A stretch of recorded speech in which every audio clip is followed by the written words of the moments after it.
Testing 1, 2.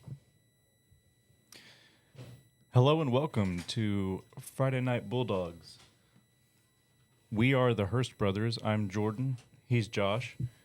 Wagner looking to win their second win of the season, second straight here at home against the Fort Gibson Tigers. Josh, welcome. Thanks for being here with me. Yeah, thanks for inviting me. We have an interesting one tonight. It's going to be exciting. Well, as you've already seen, and if you're here in the stadium, hopefully you've seen it. If not, Brent Venables is in the house. Yep.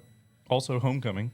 The homecoming queen was Zoe Edwards, representing the wrestling program. So congratulations to her and her family.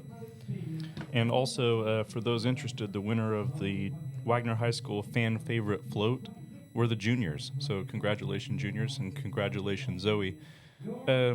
Why is Brent Venables here? Yeah, so they just got a recent commit.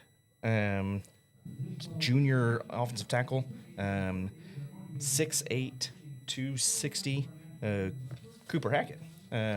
Was previously a Texas Tech commit until, what was it, 2 nights ago? I believe it's 2 nights ago. Yep. Bleacher Report is the one who pushed the story yesterday morning. And, OU got the flipped commitment, so they just gained a 5-star offensive tackle, their second one of the day. So they got 2 5-star offensive linemen, with a local boy being one of those. I taught Cooper, actually, his freshman year. Had a really good relationship with him over the 2 years that I taught at Fort Gibson. Played him one-on-one in basketball. How'd that go? I scored. That was the bet. He bet me that I wouldn't score on him. He did beat me 12-5. We were going to 11. But he had to pay up on this bet. He's lucky I'm nice because I gave his money back to him. So it didn't feel right taking money from a high school kid just for scoring on him and still losing. Well, congratulations, Josh. Thank you. That's been the highlight. I've been waiting to tell that story for a long time. Hey, I think they're about to raise the flag. So we'll mute ourselves and we'll take a break. Yep.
Okay, band doing a good job as always with the national anthem. Looks like they are lined up and ready to bring the boys in. Yeah, I'm really excited about this one. Like I said, I taught at Fort Gibson for 2 years. I'm a graduate of Wagner, and I taught at Wagner for 1 year. So I have a lot of relationships out on this field. So for me, it's going to be very exciting regardless of the outcome either way. Hey, out there in the chat, how many people we got, Josh? Currently, we have 89 viewers.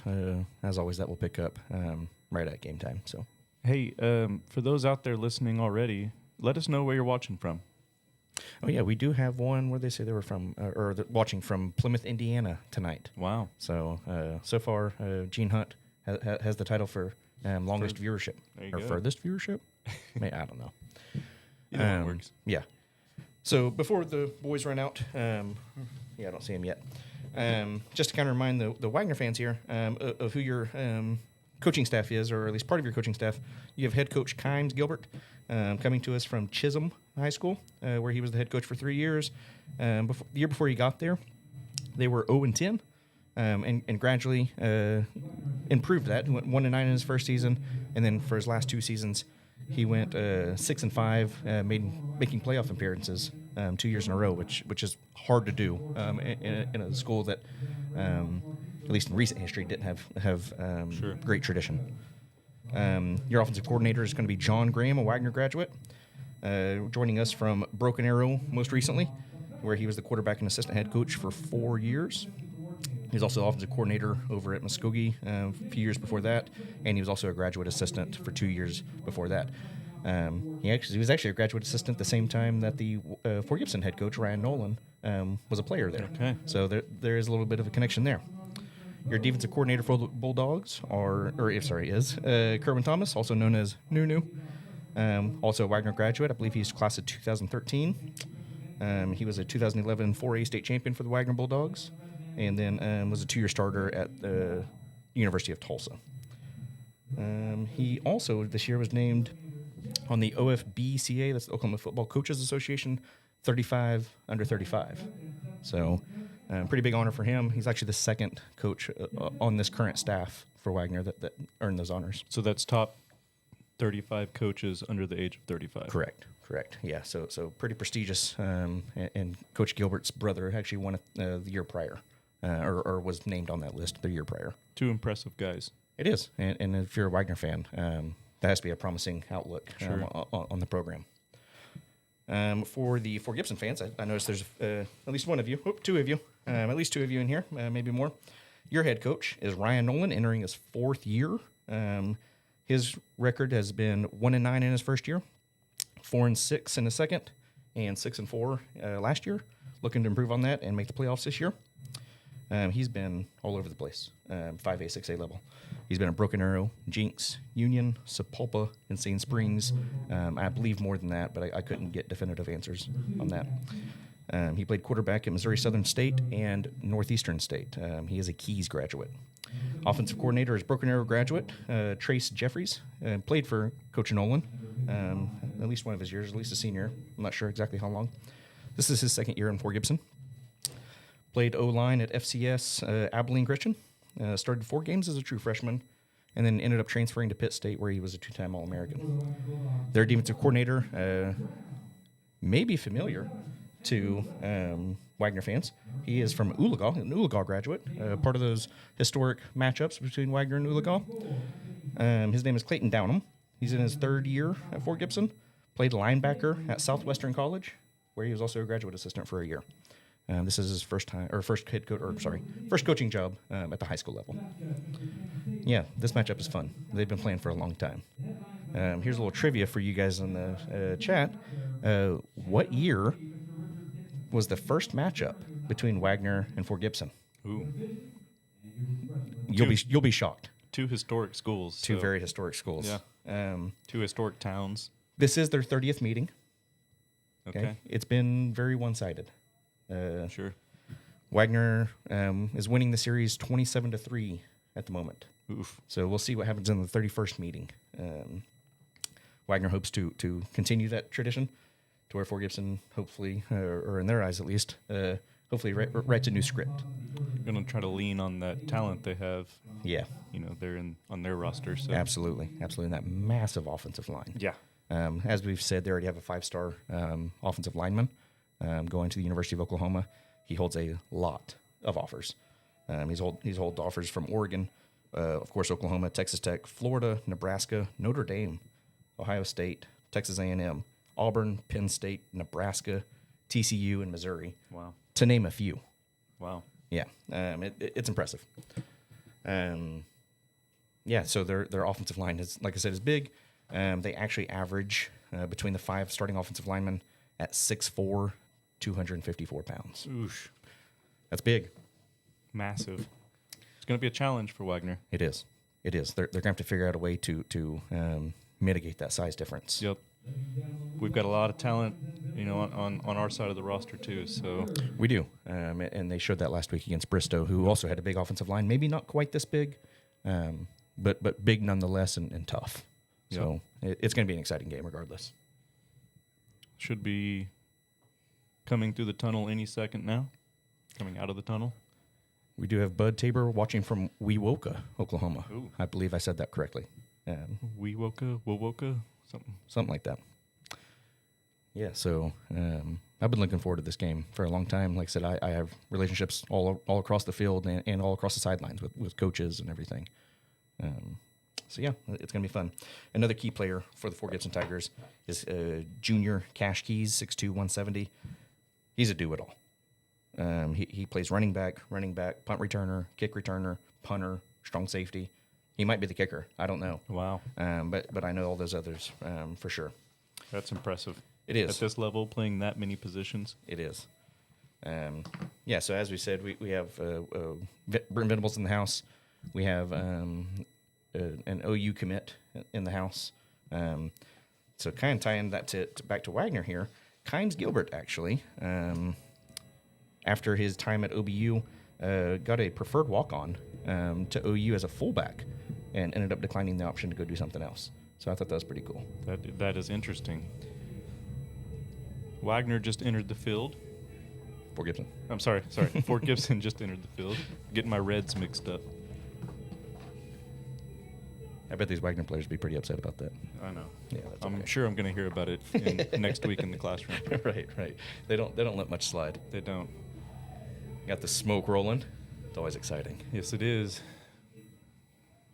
Looks like Fort Gibson's out of the way. The PA announcers getting the fans ready. Yes, he is. And they got their phones out.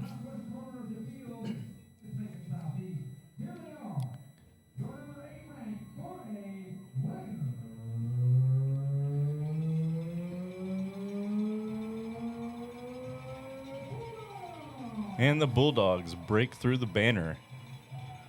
And they look ready to play some football.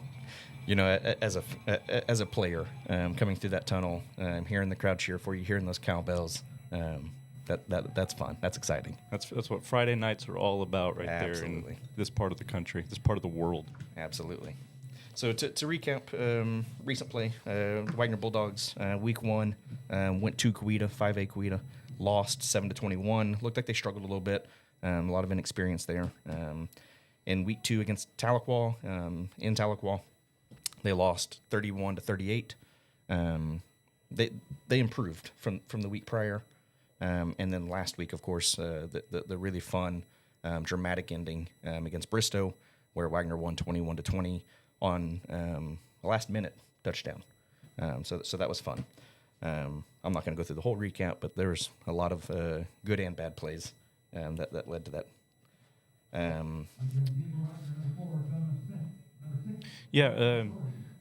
Wagner hasn't lost to anybody but a 5A opponent yet, correct? Correct. So this is their first 4A opponent. 4A opponent. So first time they get to pick on somebody their own size. We'll see how that goes. Right. This has been a resilient Fort Gibson bunch. They are 2-1 on the season. All of their games they've gone down at least 2 possessions and then fought back and either won or lost by 1 point. Okay, and here we go. The ball is up. Fielded. Zion Corey. Oh, no. Oh, fumble. And he's going to march it in. That is not the start you want. No, Here, it is Wagner. not. That was Camden Jones on the recovery in the touchdown. Wow. Man, what a start for the Tigers that they haven't seen to this point. Like I said, they've trailed by 2 touchdowns in every single game this season. This is their first time leading first. Wow. So that's going to be something to see how the Bulldogs respond to, and how do the Tigers hold on to that. This is territory that they haven't been in yet. Let's see, this is Paxton Philman, sophomore, getting ready to kick this. It's up. and in. He's a pretty surefire kicker. Wagner has one as well, but that kid is pretty solid. Heck of a soccer player. I didn't see what happened on the fumble. I didn't catch it. Did you? It looked like as he was getting tackled, he kind of got spun, and it looked like the ball just popped out whenever they were tackling. It looked like a hand got in there or something and ripped it out. Yeah, so Wagner has to figure out a way to respond to that and obviously not let that affect their next possession or their next play. Your quarterback here for the Bulldogs, once they do get on the field, it's going to be Keyshawn Brown Jr. Showed a lot of good things last week. Had an incredible finish to the game. Yes, exactly. Very tough, but on top of that, just on time and on target on all of his passes really all night. Yeah. Yeah, a lot of his incompletions were drops. Drops passes, yep. Yeah. He did have a couple of interceptions whenever he was getting hit in the backfield Yep. and stuff like that. But whenever he had time, I mean, he was putting it in their pocket. Well, by the end of the game, he was obviously exhausted, probably a little banged up. Yeah, he was kind of limping around a little bit. All right, we're set to kick again. Again, Paxton Philman kicking off for the Tigers. We're waiting on something here.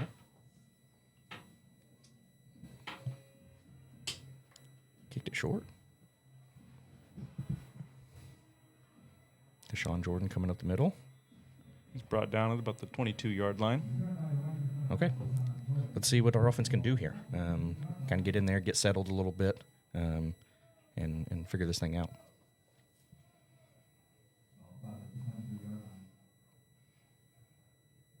So as I said before, number 2, Cash Keys, is kind of the defensive player to watch out for. He just does everything. He has great field knowledge. His IQ is very high.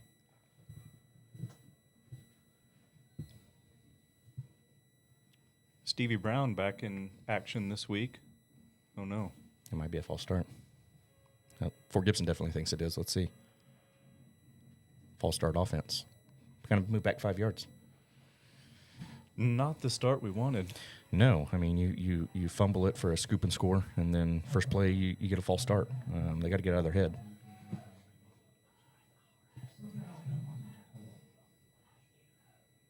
See, they're going to look like they're going to run the same play here.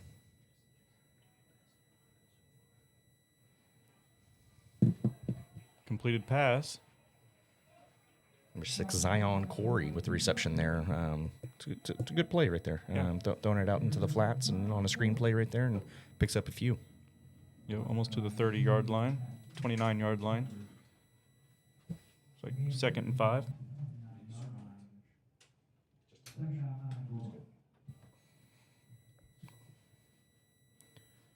Another pass outside. Yeah, another screen to Deshaun Jordan this time. Ankle tackle. Yeah, pick up a 1 right there. Let's see, so we're at 3rd and 4. Yeah.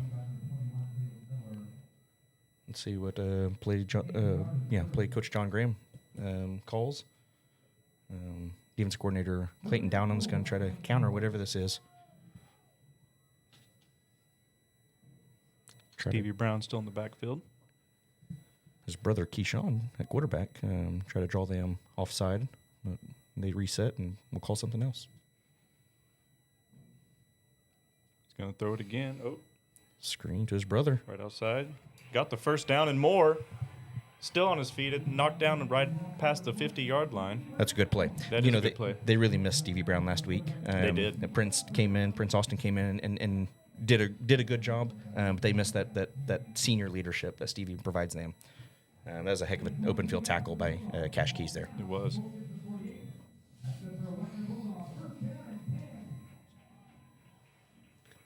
Let's see if they can build on that momentum. Got Deshaun Jordan in motion. Okay. Pickup of about 3. I like to see him churn his feet right there at the end, pick up that extra yard. Yep. He could have easily fell backwards. Absolutely. And who knows, in the grand scheme of things, that yard might be the difference between an end of a drive and a first down. Especially against a big team like this for him to gain that extra yard. Yes, absolutely. Yeah, that's a big defensive line that they have. Keyshawn keeps it himself. Picks up another few. Yeah, it looks like a pick up a 2 right there. So we have about 3rd and 5 right here with 9:28 left in the quarter.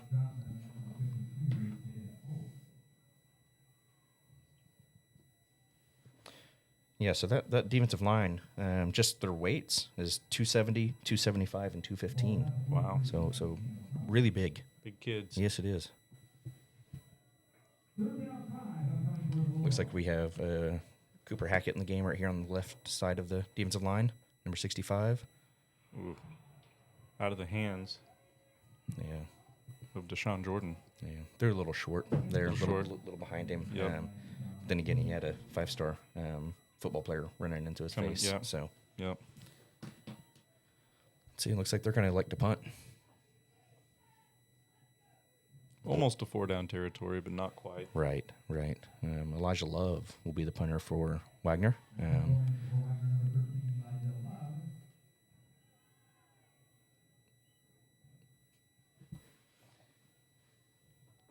Yeah, another do-it-all player.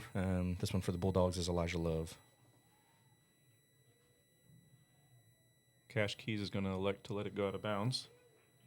I believe that went at about the 8 or the 9. Yeah, it was inside the 10-yard line. Pretty good starting spot for the Wagner defense here. Let's see what freshman quarterback will do for the Tigers. It's Carson Davis. Not freshman. Sorry, sophomore quarterback, Carson Davis. I taught him as a freshman. That's where that got stuck at.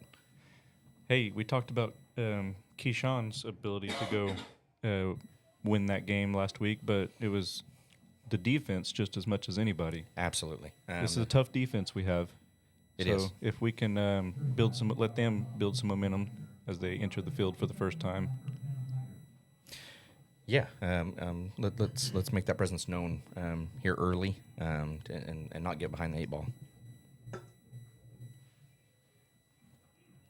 See Carson. Ooh, got him. Yeah, Carson Davis gave a little touch pass to number 7, Brody Hansen. He lost a few on that one. He did, yeah. 2. It looks like they're backed up to the 3. 4-yard line. 4-yard line, yeah. Wow. So Wagner defense could do something really good here. Looks like they're going to bring a little pressure. Screen. Out to Cash Keys. Oh, no. Boy, that's a heck of a cut right there. Yes, it is. He's going all the way. Yes, he down to is. the 30, 20, 10. Nobody's going to touch him. That's a touchdown. Touchdown for Gibson. Not the start that you want here if you're Wagner. Digging themselves a hole against a team that, as you said, tends to finish well. Right. Yeah, you don't really want to get down like this to a team that's going to respond the way that they have recently.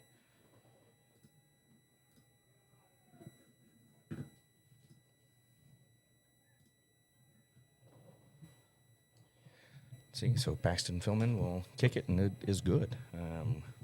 Four Gibson Tigers lead the Wagner Bulldogs 14-0 with 8:12 left in the first quarter. Also, not how you want homecoming to go. No, it's not. Start, at least. Right. Whenever I played football, in any sport, you can't take it personally. Whenever somebody makes their homecoming against you, you almost think that the opposing team thinks that's a surefire win. Yep. Not always the case. Not always the reasoning. Right. Those are planned out well in advance. Sure. But boy, you sure feel like that. Hey, just a reminder, Friday Night Bulldogs is brought to you by the Wagner High School Media Arts class. This is Zaya's first time ever on camera, so let's chat. Won't you give him a little encouragement? He's doing a good job. Yeah, he's a freshman in high school. Yeah, freshman in high school. Freshman. So kind of cool experience that he's getting here. Still learning the ropes, but doing a good job so far. Yes, he is.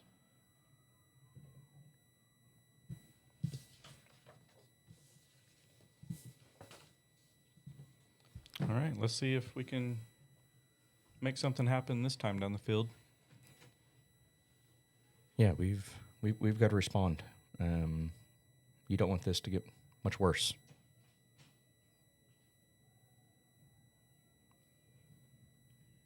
Refs are holding it up for some reason. Not really sure why. Okay, here we go.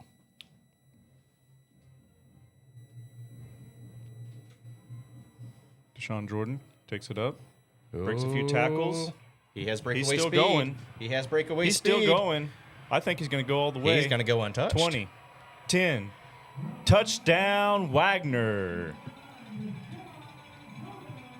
Yeah. What a heck of a run. That's the way to respond right Yes, there. it is. And all of a sudden, they're right back in it. Momentum's on their side. Yeah. You can see the light show here. It's a common thing in high school stadiums at this point. But we sure like it here in Wagner. As you can see, it's still going. We're going to consider going for 2. Let's see if they opt out of this. Got that funky formation. Yeah, they do. Making a late sub here. They're going to go for 1.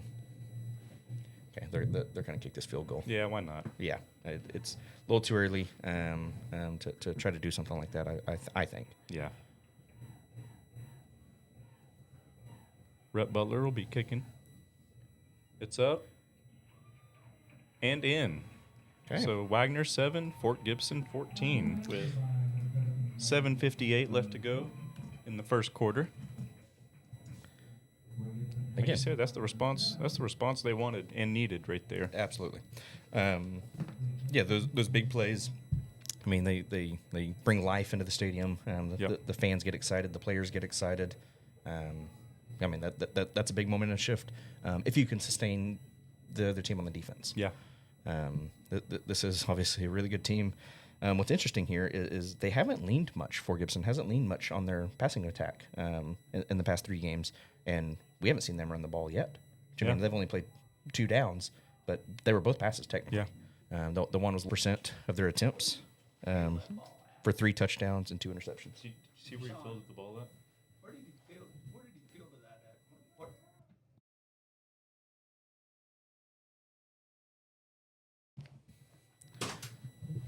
Sorry about that.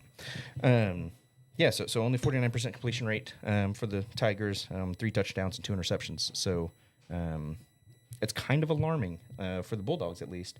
It looks like they're kind of what word am I looking for here? Daring the Fort Gibson offense to throw the ball, and Fort Gibson did successfully. Yeah. So not a good thing that you want to see as a Wagner Bulldog. Sure. Hopefully Wagner's, figured that little wrinkle out and Absolutely. are able to respond here defensively. Butler's going to kick it all the way down to the 20. Brought down just past the 30-yard line. It was recovered or returned by Camden Jones for the Tigers. He's the one who scored the first touchdown on the kickoff. Brought down by Rylan Whitaker.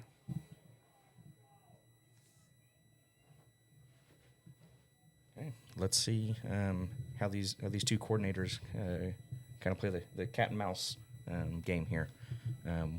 Does Fort Gibson continue to do the same thing, and does Wagner change it up to stop this?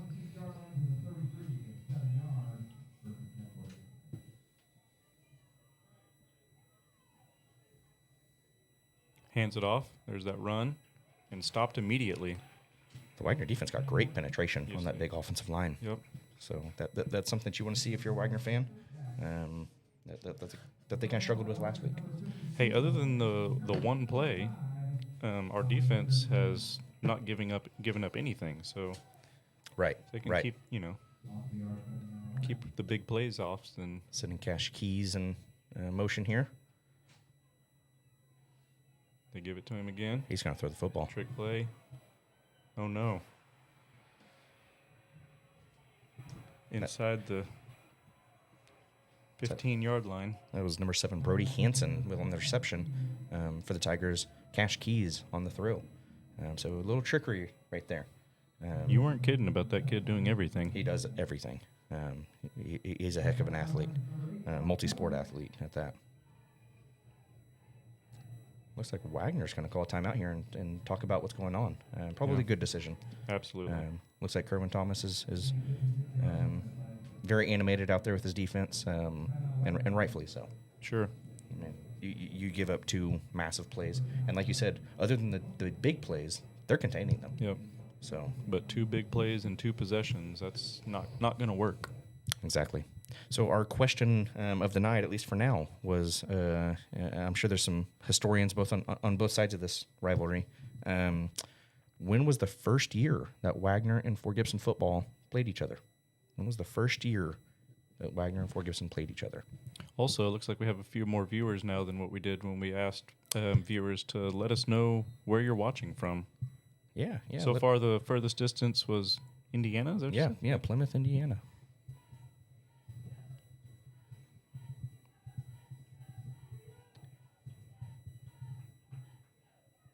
Okay, so both teams trot back out on the field.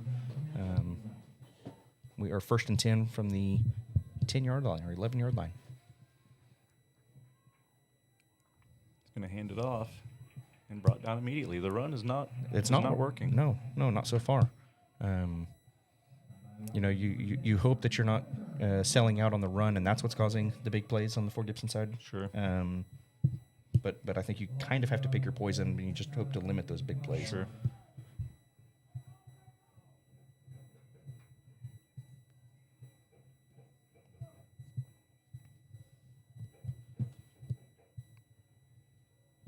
Seven minutes left in the quarter. It's like 2nd 11. Looks like they're going to go I formation here. He wants to pass, and he does. Ooh. Incomplete. Gets hit as he releases that. But I mean, ultimately, that was a decent pass for the situation, right? Yeah. I mean, the massive penetration that Wagner got right there, and then for only his 4th start, Carson Davis, delivered that pretty well. He definitely had to let it go quick. He did. He was going to be in the turf. He did. He's a tough kid. Being around him for the 2 years just 1 year that I was around him. Very tough kid. Good kid.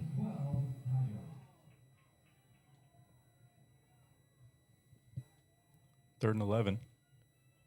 He's back to pass again. Ooh. Pump fake. Complete. Good team Brought tackle. down. Yeah. It's a good team tackle by Wagner right there. Again, on the reception, that was number 7, Brody Hansen. He does lead their team in receptions and I believe receiving yards. And he'll sub out, and it looks like they're going to kick this field goal. So looks like Wagner's defense cleaned it up a little that possession after they gave up the big play. Yeah. Kept them out of the end zone. And we saw this last week. Whenever Coach Gilbert calls a timeout, we always seem to execute out of timeouts and out of halves. That's a good point. So hopefully he doesn't have to use all of them early, kind of like he did last week. Yep. But if that's what he has to do, I mean, by all means. Let's do it. Yep. The kick is good by Paxton Philman for 3. So your score is now Wagner 7, Fort Gibson 17. With 6 minutes to go in the first quarter. Yeah, so we're halfway through the first quarter, and we've seen a lot of action. We've seen a lot of points, a lot of yards. So Wagner's offense is going to take the field here in a little bit, and we'll see what they can respond with. Hey, little reminder that Friday Night Bulldogs is brought to you by the Wagner High School Media Arts class. High schoolers are the ones running the show. We do have a viewer from Naples, Florida. Okay. So, if anybody else is not in Wagner, or even if you are in Wagner, let us know. Yeah, tell us about it. Rep your hood. Right. We have 283 viewers tonight. Wow. I guess we got over 300 last week at one point. That seems like a lot. It does. Again, for Friday Night Bulldogs, I don't know that is. This is only our second game on it, but that seems like a lot.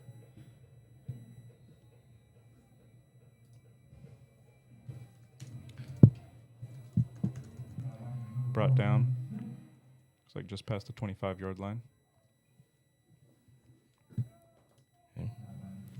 So I did post our question of the night in the chat. If anybody wants to take a guess at it. When did Wagner and Fort Gibson play the first game in this series? Looks like Naples, Florida is over 1,000 miles away. Wow. Completed pass up the sideline. Yeah, Deshaun Jordan again. He had a big game last week. Yes, he did. He's the one that returned the touchdown Yep. on the kickoff. So we expect another big one from him tonight. Absolutely. Looks like 2nd and 2.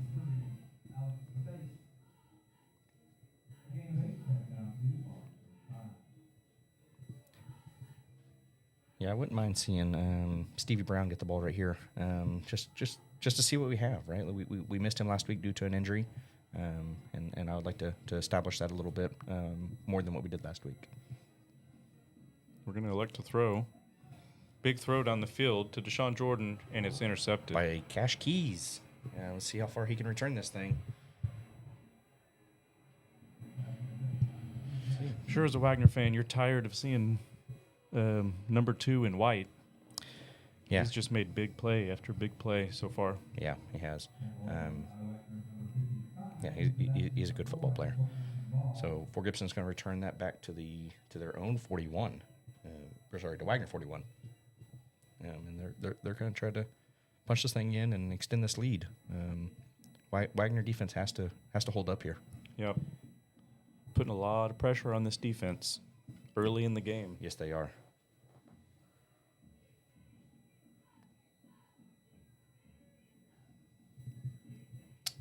Carson Davis in the backfield. He'll take the snap and hand it off to number 9, Sam Skaggs. He's dragged down for quite a few yards. I thought we had a fumble at first, but it was just a helmet. That'd be the helmet of Carson Klinger, so he may have to come out of the game. Yeah, it looks like he does. And number 43 is going to come in for him. It's Chase Sherman.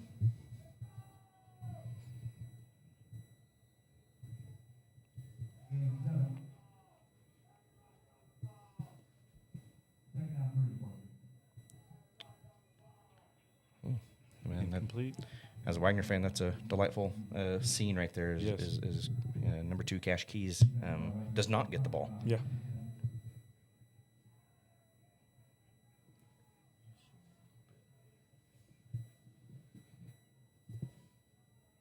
Third down 3, coming for the visitors.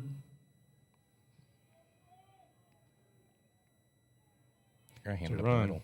No, to the right. Ooh. It looks like he's down. Yeah, that was not a. That was quite the collision over there. Yeah, on the it sideline. was. Looks like both players actually put their head down whenever they expected contact, and that's not what you want to do. No. Hopefully, whoever that is on the ground will be okay. Yeah, both teams are going to go to the sideline while they assess this.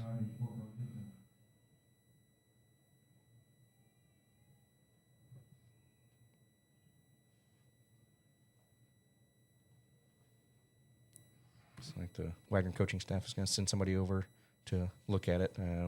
Might be one of their team doctors.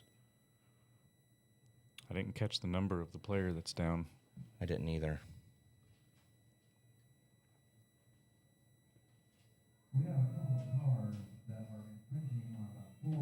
Yeah, definitely not something you want to see. You never want to see somebody go down. But it was a tough run, and like I said, just kind of a weird collision when they met. Looks like I said, both players looked like both their heads went down, and that's how injuries happen, unfortunately. Yeah. Let's see, we have Dennis and Sandy Patrick from Chicago. Okay, grandparents to Colton Mullins, so one of the Wagner players. Okay. One from Missouri, Sedalia? Yeah, looks like Sedalia. Sure, we'll say that at least. It looks like they're a Fort Gibson fan. So have a couple from Shodo. I believe I know who they are. Good people, but a little rough around the edges. Very rough around the edges. Those are family members, by the way. We're not just calling fans out. So sorry about that. Oh, looks like they're going to bring out a stretcher for this. Oh, no. Ladies and gentlemen, I think we're going to kind of step away for a second, just so this isn't on camera. Sure.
Okay, we are back.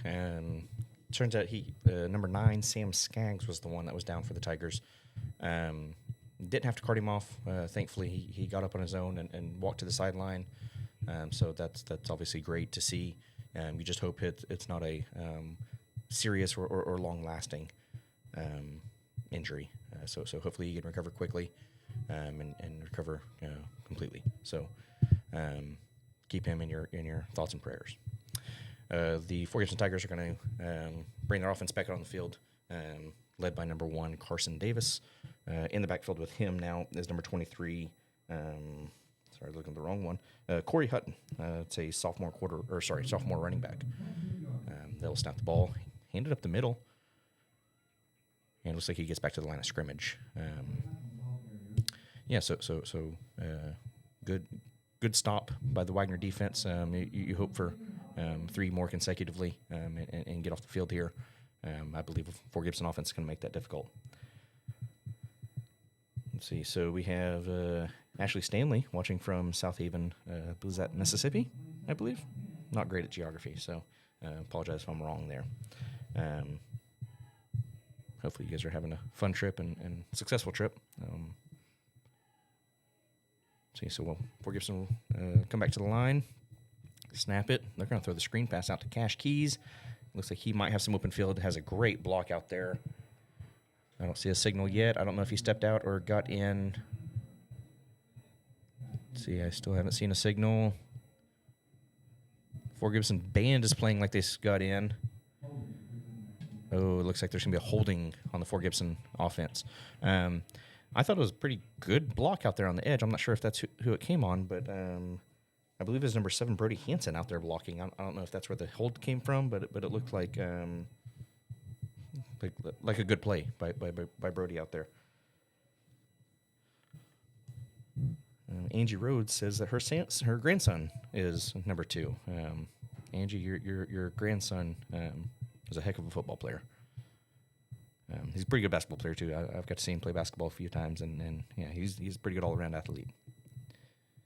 Okay, so Fort Gibson will try this again. There looks like they are at 2nd and 6 at the 19-yard line. They're going to try to punch it in.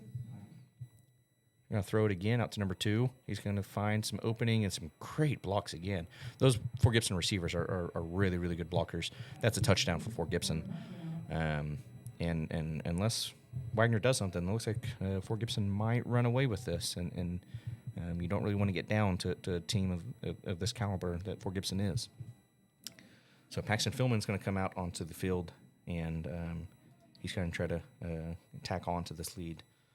Currently, we're at 23-7 for Gibson. Say this: the play calling for Fort Gibson has been phenomenal. I don't know if that's coming directly from Coach Nolan or Coach Jeffries. Whoever's responsible for it is doing a heck of a job.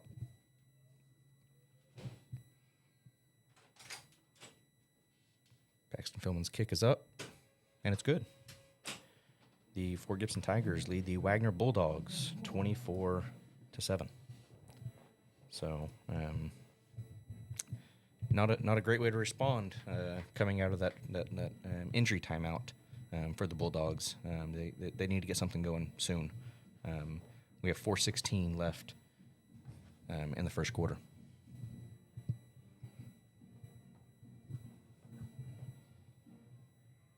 So I don't know if you saw it or not. I did not. Number 9 was the one who was injured on the play. Ended up getting up on his own accord. Oh, good. And walking off to the sideline. So didn't go with the EMT. Good. So good, great to see. Sure. Good news. Yeah. So they threw a screen pass out to number 2 again, and he ran it into the left side, and they called a holding, I believe, on a wide receiver out in the open field, making a block. They backed it up, and they ran the same play to the right-hand side of the field. And, again, the Fort Gibson wide receivers are just really, really good blockers, and nobody touched him. They do a lot out of that screenplay. Or just they getting like it that. in number 2's hands. Yeah, absolutely. We saw earlier where I think it was a screen pass where it was behind the quarterback where he threw it, and then to number 2, and then he threw it down the field. Yes. So he has literally done everything tonight. Yes. He's a heck of a player. Let's see. He'll put it on the tee as Paxton Philman, and he'll get ready to kick this thing down the field. Wagner needs an answer. Yes, they do. And it's up. Kick a short. Decent field position for Wagner. Yeah, Just past the 30. That was number 23, Colin Moore, on the return. You know, Colin is actually listed as the backup quarterback for the Bulldogs. I don't know that we've seen him make a pass yet this year, but we have seen Carson Klinger make a pass, which is the starting tight end for the Bulldogs.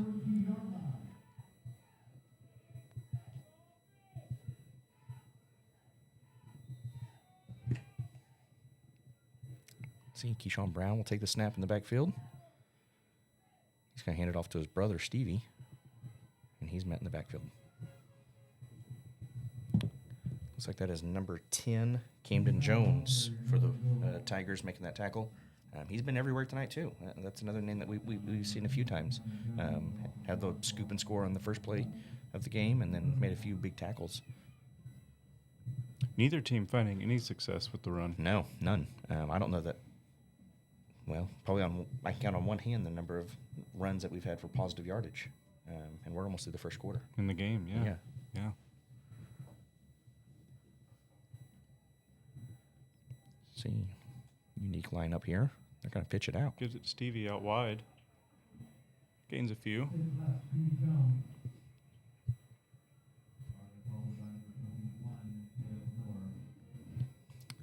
If you are a Tiger fan, you're really wanting your defense to get off the field here. If you're a Bulldog fan, you want to pick up about at least 6 yards and get that first down. Sure. 3rd and 5 here.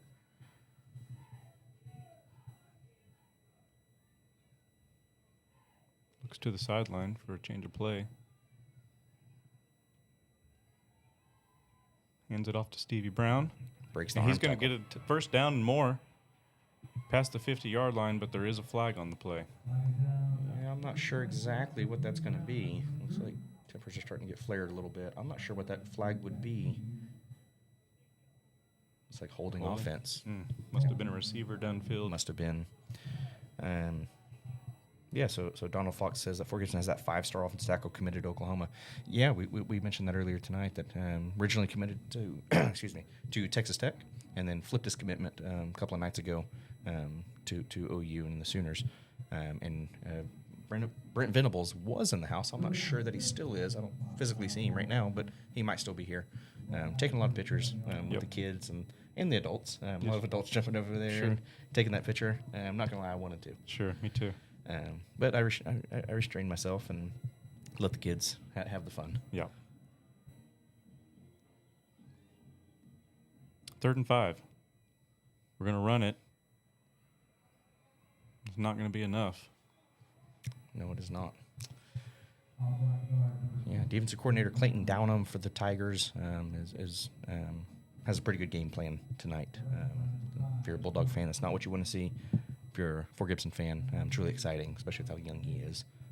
He might be around for a while. Out comes the punt team again. Elijah Love will be your punter, the wide receiver for the Bulldogs. Another kind of do-it-all guy. He is, yeah, big physical athlete. I found out firsthand how That's much what I of was an gonna. athlete That's what I was going to ask you. he was today. Somehow, Elijah got to. I won, or I was voted to get pied in the face. Is that a win? I thought it was until I saw that Elijah was going to be the one delivering the pie to the face, and boy, he put a lot more force than I was expecting behind it. Yeah, he didn't hold back much. No. So I'm actually under concussion protocol right now. Just kidding. Maybe. You might be kidding. I noticed a lot of the fans and students kept asking you, how did that pie taste? Yeah. I liked your response. It didn't feel very good. Didn't feel very good, no. Yeah. What's weird is I could kind of taste it with my nose. See, Carson Davis is going to drop back. He's going to run from some pressure. Does get it off. Ooh, almost an interception. Yeah, that's Caden Holiday. on that play. That's a heads-up play by Caden. Yep. Cash Keys ended up having to play defense on that. You know, and really he was out in space to where if he did intercept that, there really wasn't anybody in front of him that might have stopped him. Yeah. I mean, he's quite the athlete, too. He is. Just a sophomore, right? Yes, he is. Yeah.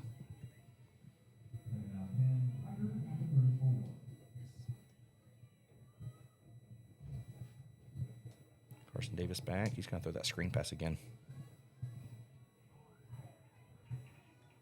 Pick up about 7 or 8.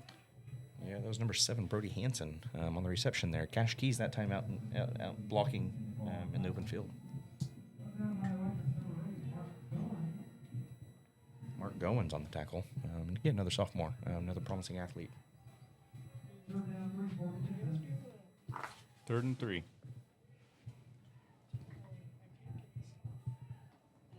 For Gibson, almost got the offside call. See, Carson Davis is changing the play at the line. He'll snap it. So he's going to hand it off to Corey Hutton. Looks like he's going to get back to the line of scrimmage, maybe another yard. No, it looks like he'll be at the line of scrimmage. We're going to have 4th down. 4th and 4. Sorry about that. You're good. There's a lot of buttons in front of us. It gets kind of intimidating. Yep.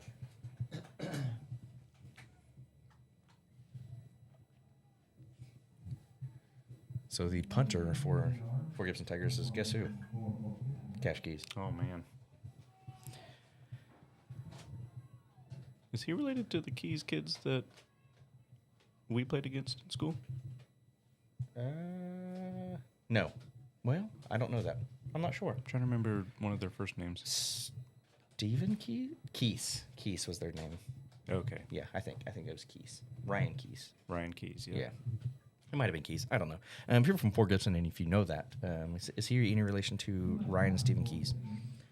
I know he came in, I believe he came in from Tahlequah, if I remember correctly. This kid did? Yeah. Cash? Yeah. I believe last year was his first year at Fort Gibson. Okay. Hey, the chat's telling us that Muskogee is winning their football game 15-0.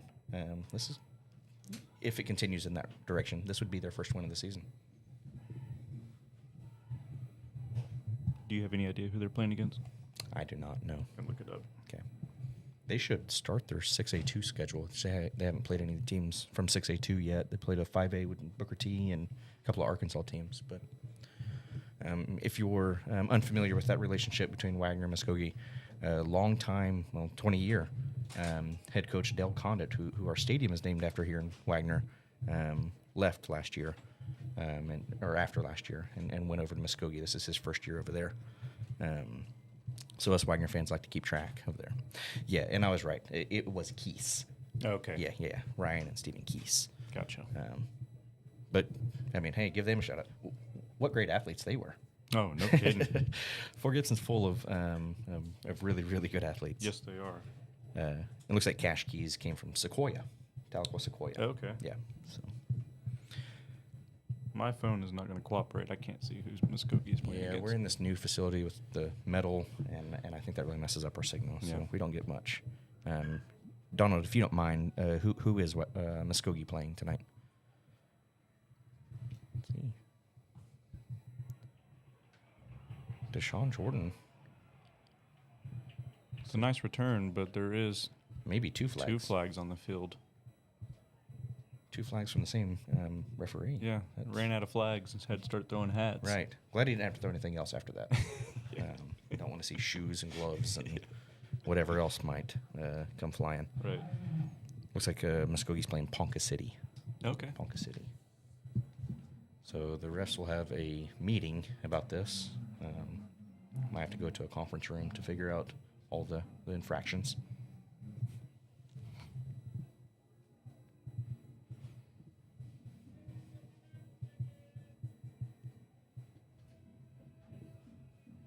At this point, I think Wagner's just hoping that we keep the ball. Yeah. Yeah, we need to put together a drive. We haven't seen that yet from the Wagner offense. I think 1 or maybe 2 first downs is the most we've seen in any one possession tonight. Yep. Well, the referee started to give us a signal, and then somebody got his attention and said maybe that's not correct. So they're going to have another meeting about this. Here we go.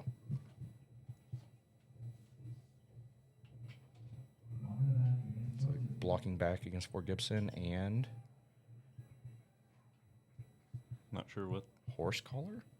I'm not sure what that I don't was. know what that was. Horse collar on the Bulldogs. So offsetting penalties. We saw a very unique thing happen last week where offsetting penalties. They didn't replay the down. They just got the ball, and it looks like what we're going to do here. We're just going to let the result of the play happen. So Wagner offense trots back out on the field. So 1st and 10 with 31 seconds left in the first quarter.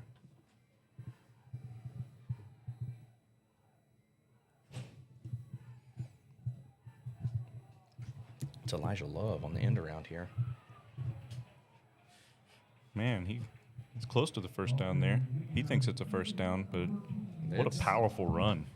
That was running through several arm tackles. Finally, getting dragged down by Cash Keys. And it looks like they're going to give him the first down. They're going to move the chains. Good.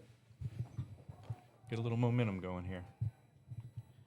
Again, just kind of showed you a glimpse of how good of an athlete Elijah Love is right there. Yes. Looks like that's going to bring us to the end of the first quarter. Been a long one. Yes, it has. So Wagner 7, Fort Gibson 24 going into the second quarter. Looks like Wagner's down to one timeout left in the half. Fort Gibson has yet to call one, so they still have all three of theirs. Hey, just a reminder, I mentioned earlier when there were far less viewers. Hey, we're up to over 300 viewers right now. But the winner of the Wagner High School fan favorite float for homecoming was the juniors. So congratulations to the juniors. Yeah, and the homecoming queen was Zoe Edwards. Is that right? Yes. Yeah, Zoe Yes. Edwards, representing the wrestling program. So congratulations to her and her family. Again, great group of people. Also a reminder before the Bulldogs take the field again, Friday Night Bulldogs is brought to you by the Wagner High School Media Arts class. So thing is ran by high schoolers in that Wagner or in the media arts class, and Mr. Suarez doing a great job with that. So Yeah, great experience for these young adults that we're raising here in Wagner. Phenomenal job, Wagner. hands off to Stevie Brown. Looked like it might have been a fumble. Yeah, maybe. Another. It is. Fort Gibson takes the ball. Man, right before the drive, you even mentioned, Wagner really just wants to hang on to this thing for a little bit, and yet again, they're unable to. They have to clean up the turnovers. We saw a few last week, quite a bit last week, honestly, and it continues to be a trend here. So to kind of recap, well, not recap, but just a little information here. This is the 31st meeting between Wagner and Fort Gibson. Wagner has historically dominated this series with their 27 wins versus Fort Gibson's 3 wins. The 31st meeting so far looks like it's going to go in Fort Gibson's favor, but we'll see. We still have 3 quarters left. Number 23 drugged down. Looks Yeah. like a yard short of the first down. I believe that is Corey Hutton for the Tigers. Question of the night is, in what year did this series start? What year was the first year that Wagner and Fort Gibson played this series? It was long, long ago. So put your guesses in the chat. Yeah, even if you don't know, just give it a shot. Yeah. 2 historic programs. He's brought down behind the line of scrimmage. Yeah, that is Noah Pete on the tackle there. Just got him last week for the first time, and he showed to be a presence last week. Hopes to continue that this week.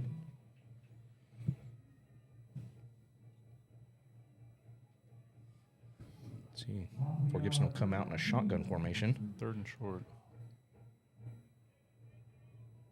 Looks like they're going to change the play. Looking to the sideline for the new play. Corey Hutton in the backfield. He's going to hand it off up the middle. And he will get the first down. Yeah, bounced off of a few tacklers and kept driving his legs and got there. Hey, we have our first guess on the series, 2001. little bit further back than that. 2002, a little bit further back than that. I will give you guys the final answer just before halftime.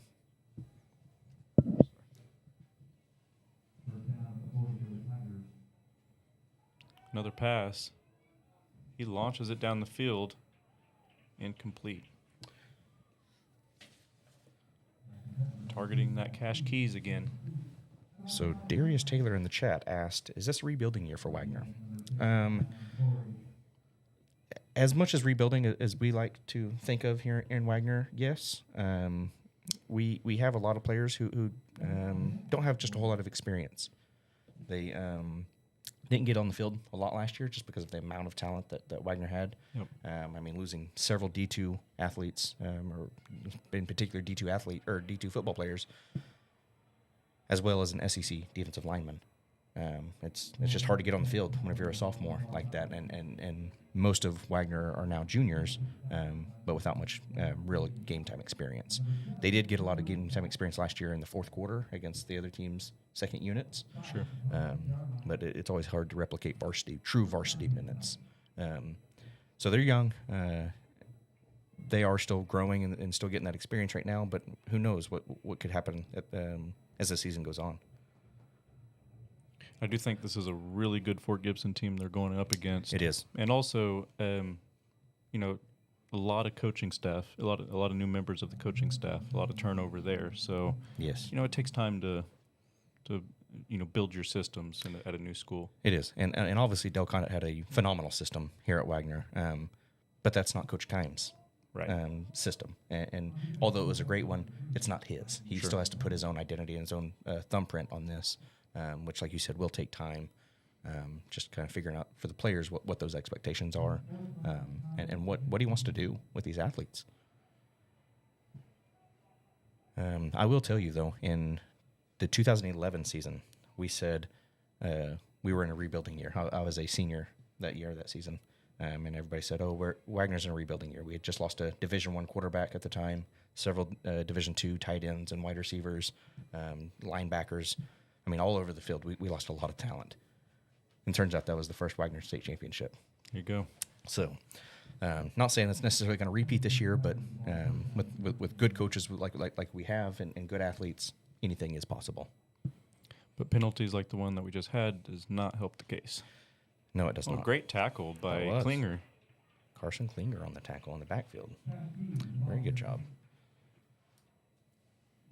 There's another story I've heard you tell. Right before Wagner's streak. Mm-hmm. The 48 straight. Yeah. I think it was that year that you said one of the fans came up to Coach Condit. Yeah, so I was actually working at the lumberyard here in town, Wagner Lumber, who I believe is one of the sponsors for the Wagner football team. I was working in the lumberyard, and he was in there getting something, and the fan comes up to Dale and says, you ain't got to win all 14 of them. You just got to win the 14th one. And whenever he said that, at the time, Wagner was 1-3 on the season. Right. Whenever he said that, I thought, man, this guy is crazy. I don't know who this guy is, but what a crazy thing to say when you're 1-3, right? It's like, that is weird. And then immediately after that, Wagner goes to win 48 straight and setting the new record for most consecutive wins in Oklahoma. Well, touchdown for Gibson. Cash Keys again. They threw it to that back pylon, and Cash Keys pulled it in. I think that might have been number 7. Oh, was it 7? Seven, okay. I think. Okay, sorry. I think. Well, he's jumping up and down like it was him. So Yeah. He's confident in it, so we'll say it was him. So that's Brody Hansen. And that freshman quarterback with the perfect throw. Yeah, he's growing a lot. He's been a great game manager in the last 3 games, but tonight it looks like he's kind of finding his rhythm. Not good news for the Bulldogs. No, it is not. If you're a Fort Gibson fan, obviously you're probably cheering right now. But if you're not, maybe not so. Encroachment against the Bulldogs. Yeah, so they'll move half the distance to the goal. Changing the lineup a little bit here. They may elect to go for this since it's just a yard and a half out now. Brought the quarterback back on. It looks like they're going to go for this. So as it stands right now, it is 30-7 for Gibson's favor.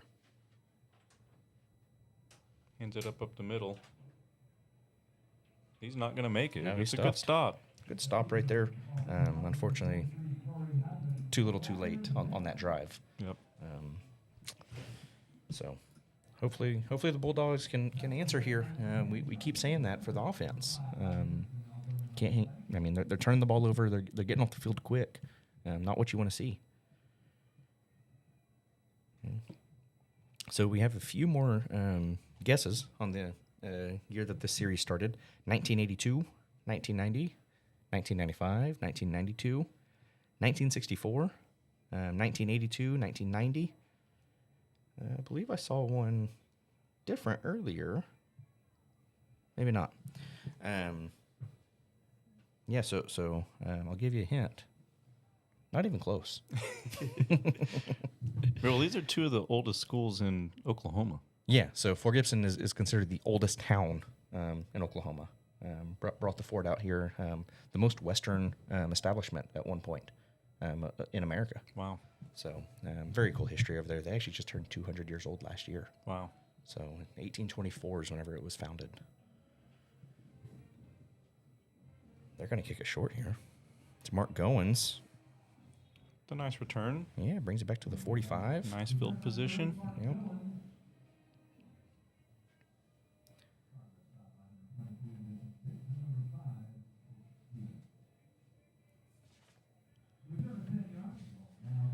All right, so the Bulldogs are figuring out what they want to do before they send that offense back out. But hopefully they have something different than what we've seen.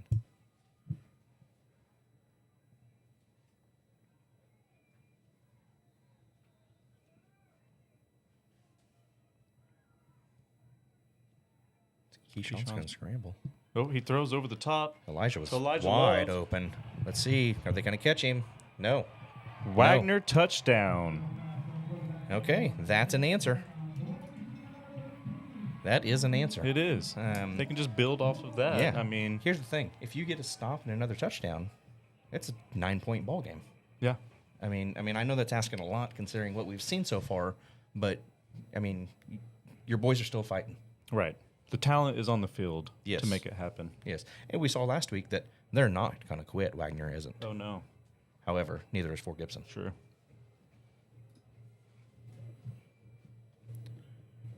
Okay. Rhett Butler to kick for the Bulldogs. It's up and in. And you'll see the light show here in Wagner. Okay, so your score is now Wagner Bulldogs 14, Fort Gibson Tigers 30.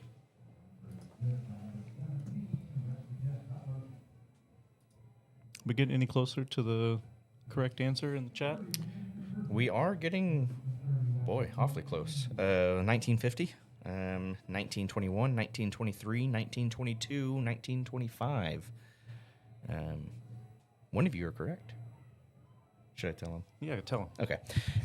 As far as I could tell, it was 1922 that these two teams first met. Wow. So over 100 years ago. Wow. 103 years ago. However, this is only the 31st meeting. So football is a pretty good tradition for both of these schools. Yes, it is. Fort Gibson's, they actually have a few local historians. I mean, you're the oldest town in Oklahoma. Sure. Naturally, you're kind of some really good historians in the town. Have documented their success just in general. And I guess they kind of go up and down every few years. They'll have a good season for a few, and then they'll drop off for a few. I'll tell you right now, it doesn't look like Fort Gibson's going anywhere anytime soon. No. They're solid. Hey, Caden Holiday with good tackle there.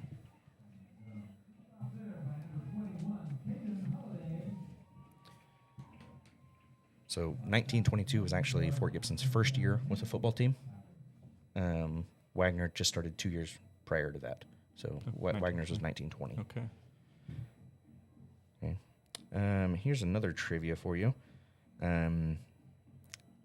let's see. How many consecutive wins does Wagner currently hold in this series? So they are up 27-3 in the series, but how many consecutive wins does Wagner have? It's Corey Hutton with a strong run there. Yeah, it is. Good team tackle. A little ways down the field. Not close to the first down. Maybe a couple yards short. 1 yard short. 1 yard short. So 2nd and 1 with 8 minutes left in the second quarter. Yeah, Fort Gibson quarterback Carson Davis is a sophomore. Yeah, 6'3", like 175. He's a good athlete, and he's shown to be a pretty good quarterback against a pretty solid secondary. Yeah, he has. I mean, he's making all the right reads and making all the right throws. Yep. First down for Gibson. Yeah, tackle by Noah Pete there. I believe that's Corey Hutton on the first down run.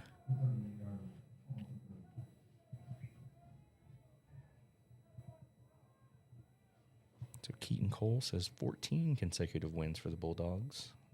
Any other guesses? How many consecutive wins does Wagner have in this series against Fort Gibson?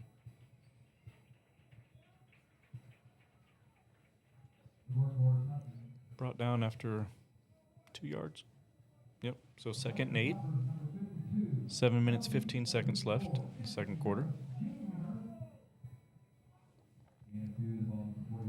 You know, the outcome of this game has very strong implications on playoff positioning. Only the top 4 teams from each district make the playoffs in 4A. Oh, with the sack by Good Caden tackle Holiday. By Caden Holiday. Yeah, that is phenomenal. He let him have it. He did. I mean, hit him right in the mouth. My guy, Caden Holiday. Yeah, that was sophomore on sophomore violence right there.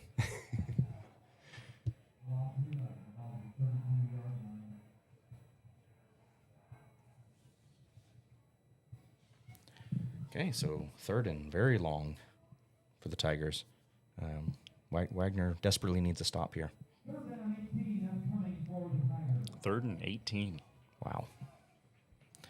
You expect a pass here. Sure. They're going to talk about it first. Looks like Fort Gibson's going to call a timeout.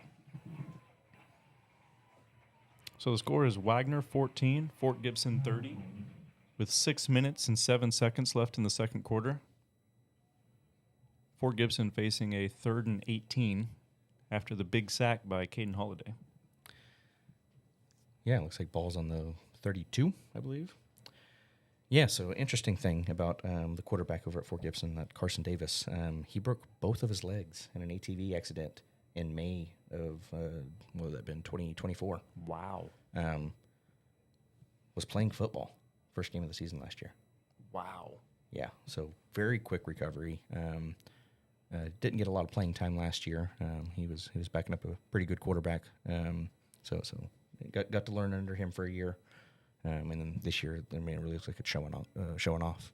Yeah, he's performing well. Yes, he is. Let's see what the Fort Gibson offense elects to do here. Do you throw it deep, or do you continue with the screen pass out to Cash Keys or Brody Hansen? Wherever number 2 runs on the field, Yes. I'm going to guess is where the ball's going to go. Yes, you're probably correct. He is going to try to throw it and pressure. brought down again. Yes, this time by sack. This time by number 52, Noah Pete. 2nd sack in a row. Again, much welcomed addition to the Wagner team. Sure. Last week. Had to sit out the first 2 weeks. Not really sure why, but love to see him on the field. 4th and 23. Looks like they're going to punt, and of course, Cash Keys will be the one punting. I think that Noah Pete is lined up against Cooper Hackett. Interesting. I heard the boys talking today in the classroom about how he was going to be lined up against him. Knowing They were excited about that matchup. Wow, that's saying a lot whenever you're lined up across a 5-star offensive tackle. It's a high punt, yeah. They're going to let it bounce. Got a pretty decent roll on that. Yeah, right at the 29-yard line. Yeah. Yeah. I mean, knowing Noah Pete personally, again, taught him the 1 year I was at Wagner. He's definitely prideful. He's not going to let the number of stars dictate his work ethic. Yeah. He's willing to just get in there and do what he has to. Wagner's showing a little bit of life here in the second quarter. They are.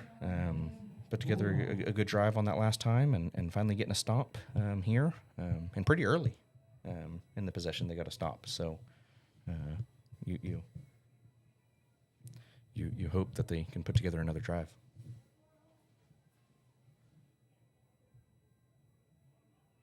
Zion Corey with the handoff. Mitt just behind the line of scrimmage. He's going to lose one, it looks like.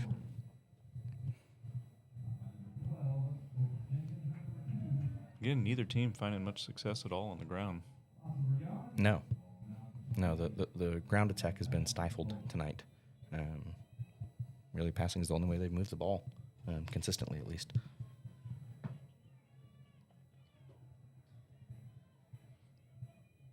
Keyshawn's going to throw the ball down the field. He Elijah's launched it. open. Oh, out of his hands. He had everybody beat. Everybody by 3 yards. Oof. Yeah, if he catches that's a touchdown.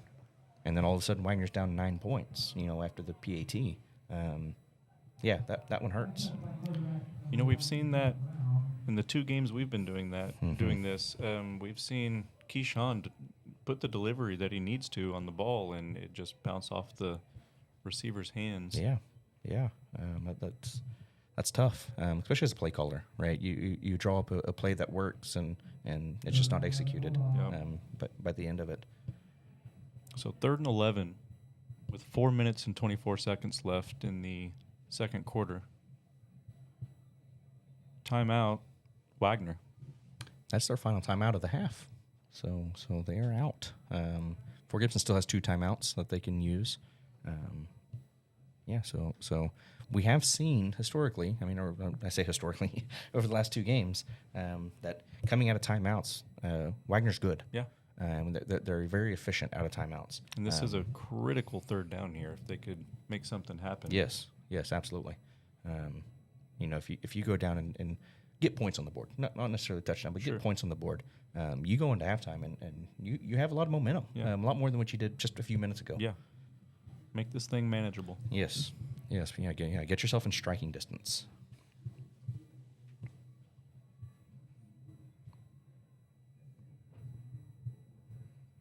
Yeah, so what's interesting about these 2 rosters is they're about the same age. A lot of juniors out on the field.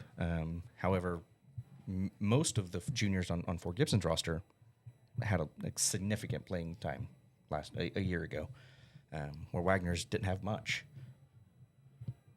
Little screen pass. It's to John Jordan. Breaks a few tackles and gets past the line of scrimmage. Looked like he wanted to pass for a second. That's what I thought. I Yeah. thought he was winding up to throw it downfield, and he just took off. So I think that was an attempt at a trick play. yeah, maybe so. So Well, what, 4th and 8? yeah, 4th and 8. Looks like the punt team's coming on.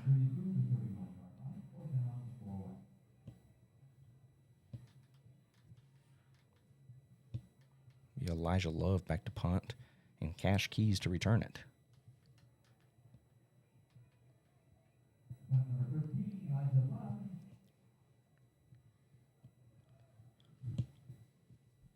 Ooh. He barely gets it Yeah, off. Fort Gibson almost got that. It's a high punt.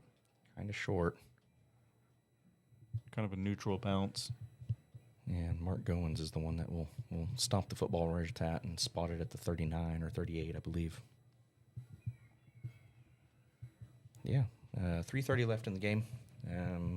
Fort Gibson has the ball on 1st and 10. Again, Wagner needs to stop. You don't want to give them much more momentum than what they already have going into the half. Yeah. Second quarter, yes.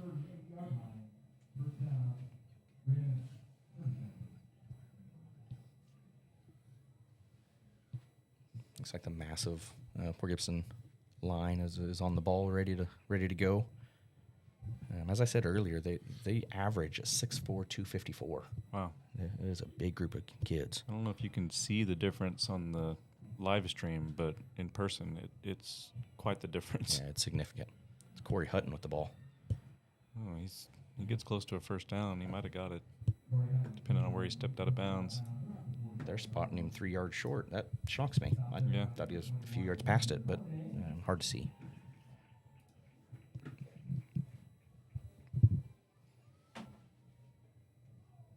So 2nd and 3. Yeah, it looks like it. 3 minutes and 23 seconds left in the first half.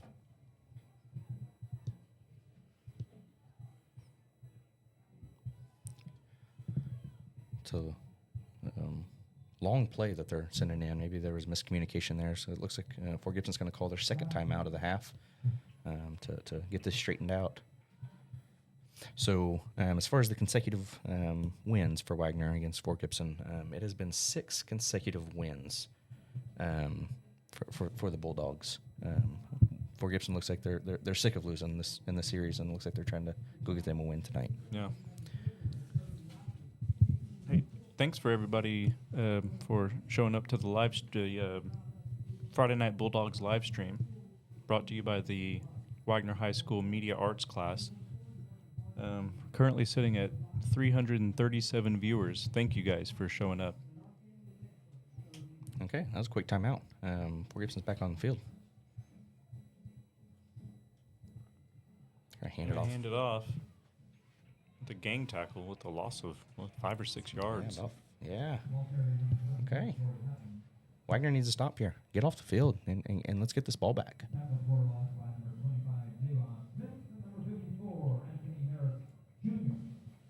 3 minutes and 10 seconds left with the clock running in the second quarter.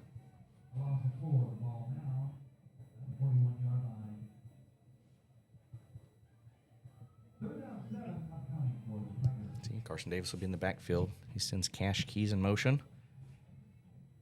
He's looking for him. Oof. He caught that. He caught that. He caught that. On the ground. Wow. What a throw and what a catch. Make sure the ball didn't touch the ground. Yeah, it was. Okay, 2:45 left in the half. Fort Gibson's moving.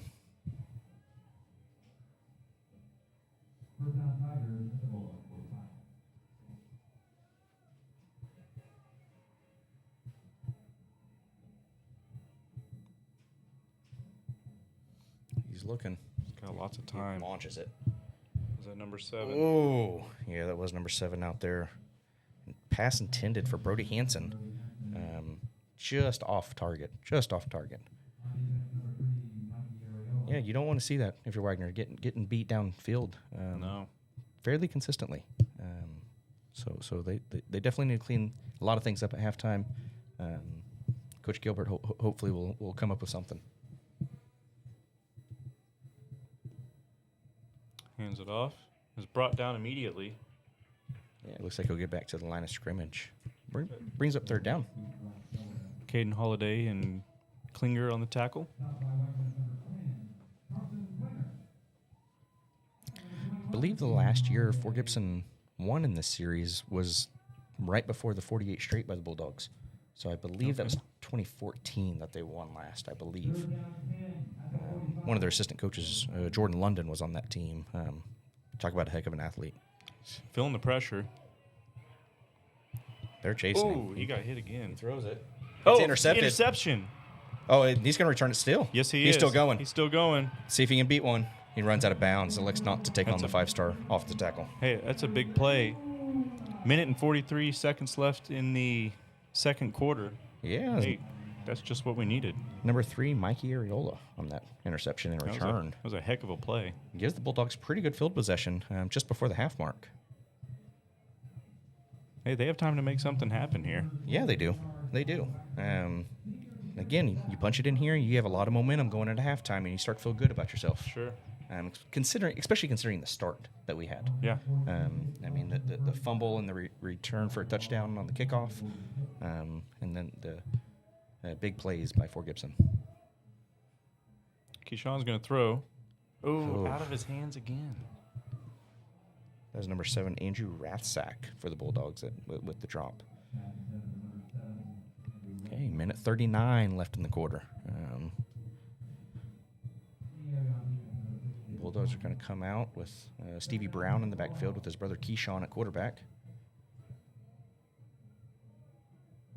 Trying to draw him offside. They'll look back and get a new play.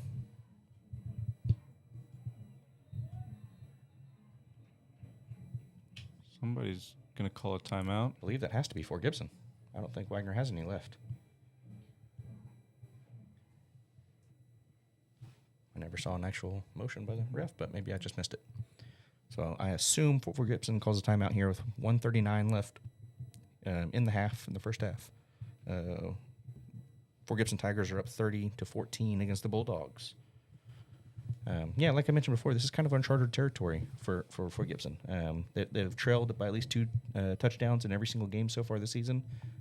They fought back and won 2 of them and lost the other one by just 1 point, 31-30 against Berry Hill. Berry Hill's a good team. Yeah. So this Fort Gibson team is solid. They're going to be interesting to follow this season and see how they rank in the district. Again, top 4 teams in each district make it to the playoffs. Top 2 seeds get a home game for the first round.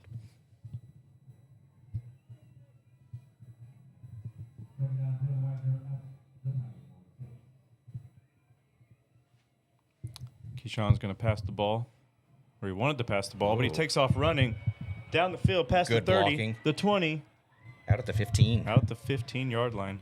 Somebody down for Fort Gibson. Oh, no. He looks like he's in some pain. Yeah, he does. Keyshawn with the explosive play. Yeah, showed how good of an athlete he is. We do have number 52 down back at the 45 for the Tigers. I believe that is Caden Ford. And the coaching staff of Fort Gibson will come check on him as well as the Wagner coaching staff. Again, we saw an injury earlier in the game for the Tigers. It was their running back, number 9, Sam Skaggs.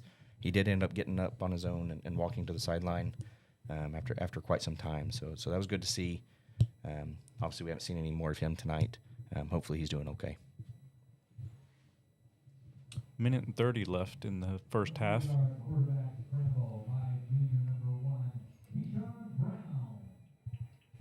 Michael Hicks claims that Fort Gibson Tigers are going to go all the way next year. Hey, with this young of a roster, I'm not saying they're not going to. I'm not willing to go out on that limb. You may be right. I'm sure some other teams around the state will have their own opinion on that. But Who'd you say their one loss was to? To Berry Hill, Berry Hill. who beat Bristow that we played last week, and they beat him pretty bad. Now, Bristow did lose their quarterback during that game, so I don't think they had much of a game plan. But, yeah, so this Fort Gibson team is good. I think that size of that offensive and defensive line is going to be hard to deal with for anybody in the state. And then, obviously, they're showing that their skill players are pretty good, too. Yeah.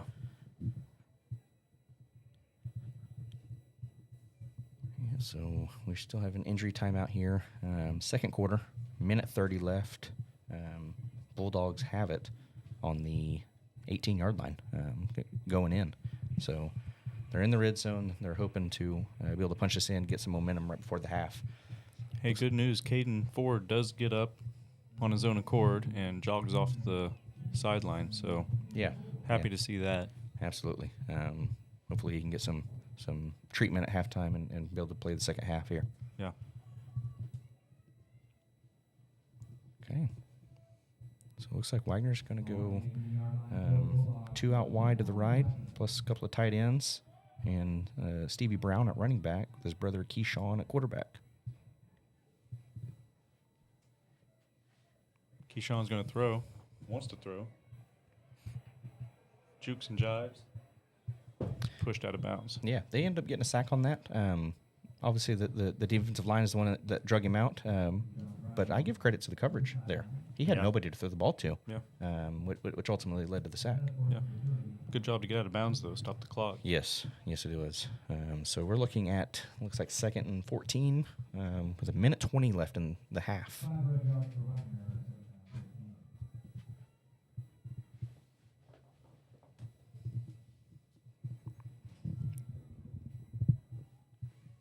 2 out to the right, 2 out to the left. 1 coming in motion.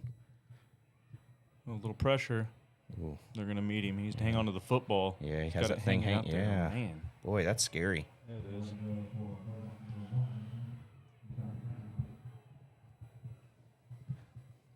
Yeah, so 105 and counting in the quarter. Wagner has the ball at the 31, third and forever.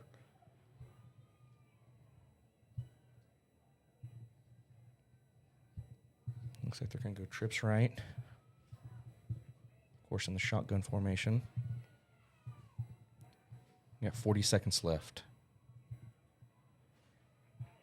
Completes the pass. It's Elijah Love. Elijah, he's still on his feet. He gets down to about the 11. He's going to be a couple yards short of the first down marker. Looking at 4th and 2, 4th and 3, and looks like they're going to sprint the kicking team out there. 20 seconds to get it off.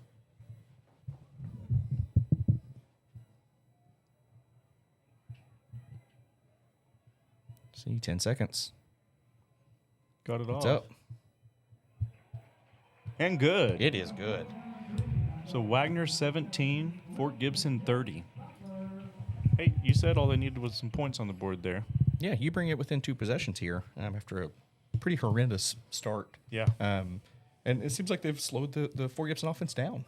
It looks like they finally found at least somewhat of an answer, and they've kept them off the board for a little while now.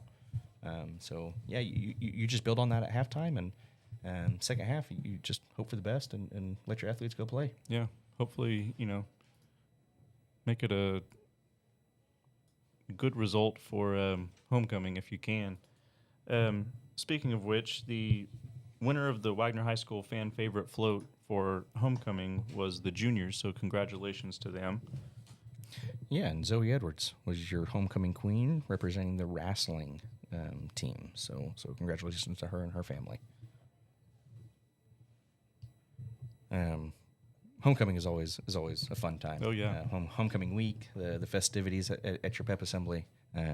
It's just a great time. It really is. The kids enjoy it, teachers enjoy it, and of course the families enjoy it. So let's see. We have 5 seconds left in the quarter, just before halftime. Fort Gibson Tigers are up 30-17 against the Bulldogs. He's going to field that at the 20. Oh, break some tackles. Yeah. Hey, number 21 on the return, number 21 on the tackle. Caleb Miller getting taken down by Caden Holiday. And that's going to do it for the first half. Yeah. So Tigers opened it up pretty early in this game, and Bulldogs have seemed to fight back and find a little bit of answers and hopefully build on that in the second half. Yep. Well, we're going to take a little break for halftime, and we'll meet you at the beginning of the third quarter.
Okay, welcome back to Friday Night Bulldogs. Wagner, 17, Fort Gibson, 30. About to begin the second half. Yeah, the Fort Gibson Tigers jumped out early on us. Really, the first play on the opening kickoff, Fort Gibson kicked it to the Bulldogs and stripped the ball out of our receivers' hands, and they ended up returning it for a touchdown to open the game with. First whole quarter was pretty much like that, and beginning of the second. Late in the second quarter, the Bulldogs finally got some stops and put a couple points on the board, so have a little bit of momentum going into halftime. We'll see if this carries over to the second half. Rhett Butler is the kicker here. Here we go.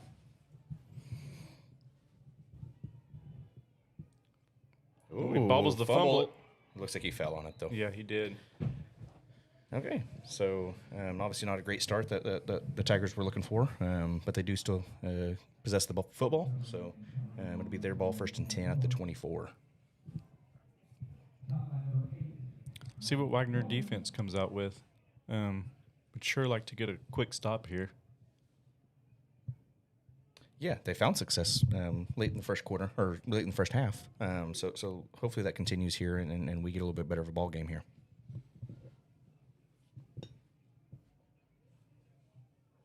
Looks like number 1, Carson Davis, is going to be the quarterback for Gibson, with number 23, I believe that's Corey Hutton. Flag on the play. False start.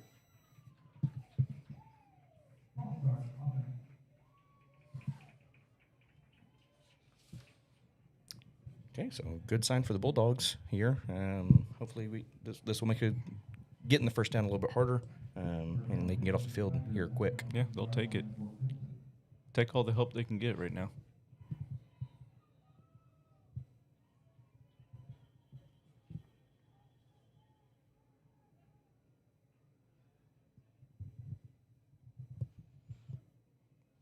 Hands it off. Gains a few. Is drugged down by Carson Klinger.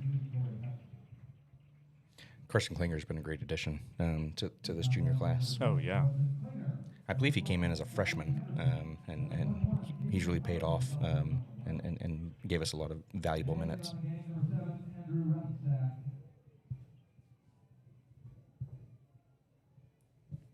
See, before Gibson try to draw him offside, he'll look to the sideline again for a new play, and we'll see what they draw up. 2nd and 13. Hands it off. Hits a hole, but is met pretty quickly. Yeah, looks like he picked up 4 right there. So it looks like it's going to be 3rd and 8. Every time they run the ball, it's a gang tackle, by Wagner, so they're stopping the run. Yeah, it is. I was looking at the stats earlier, and a majority of our tackles are assisted tackles. Not very many solo tackles, which is what you want to see as far as just flying around with the football. He's going to try to throw it. He has pressure. Yep. Looks like Caden Holiday's. Oh, with the sack. Caden Holiday and Carson Klinger. Hey, those two tackle together quite a bit. Yeah, they do. And they're the outside linebackers, so that's kind of cool seeing that they're not necessarily the 2 inside linebackers, which is what you generally see. Yep. But they're just pursuing the football. Okay, so we get a 3 and out for the Bulldogs here. There you go. Getting the ball back. Now, Cash Keys is a good punter, so we'll see what this field position looks like. But they have an opportunity to make a play. Looks like Deshaun Jordan back to receive. See a line drive. He's going to let it bounce. Yeah, he'll just step away from it, and they'll spot it down at the 36, it looks like. So pretty good punt there to flip the field. Wagner needs an answer sooner rather than later. They got the answer they were looking for defensively right off the bat. They did.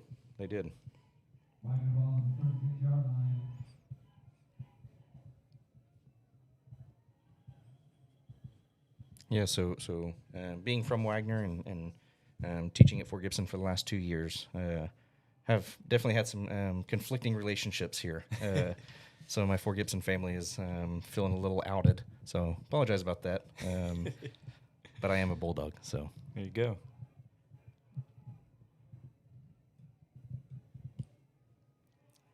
Gives it to Elijah Love. They like that screen pass, and it's been successful. Yeah, it has. For both teams. Yes, yes.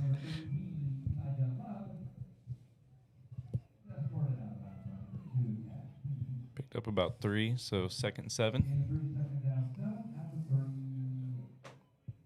Again, they're going to change plays here, looking at the sideline for the new one. Multiple hand signals over on the sideline. A lot of movement in the backfield. He's going to hand it off to Stevie. He's brought down immediately. Yeah, that's a good gang tackle Yes, it by was. the Tigers there. I didn't see who got to him first, but there was a lot of them. Yes, there was. Brings up 3rd and 8. See, Tigers want to get off the field here. Sure.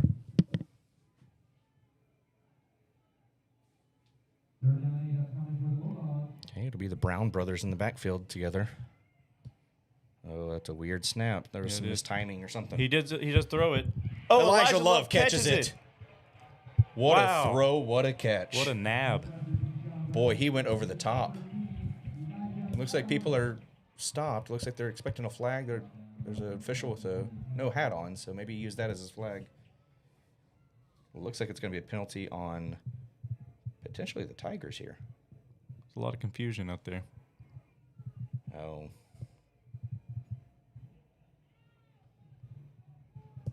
They're going to call that back. That's on the Bulldogs. I believe that's illegal touching. So He stepped out of bounds. something like that, or maybe he was off the ball. Yeah, illegal formation. So they had too many guys in the backfield. Gotcha. Yeah, so they'll back that up and they'll replay 3rd down. Yeah, just whenever you catch a break, it gets called back. That's unfortunate.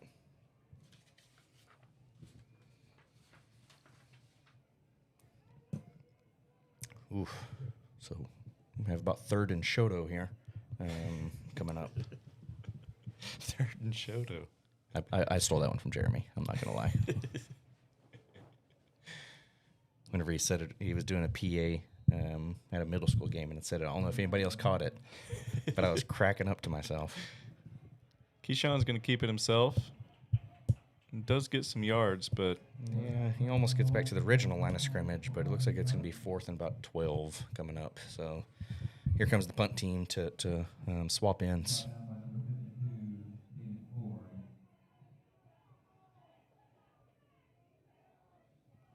The fans are excited about something. I sound a little disgruntled. Yeah, not used to being in this position as a Bulldog fan.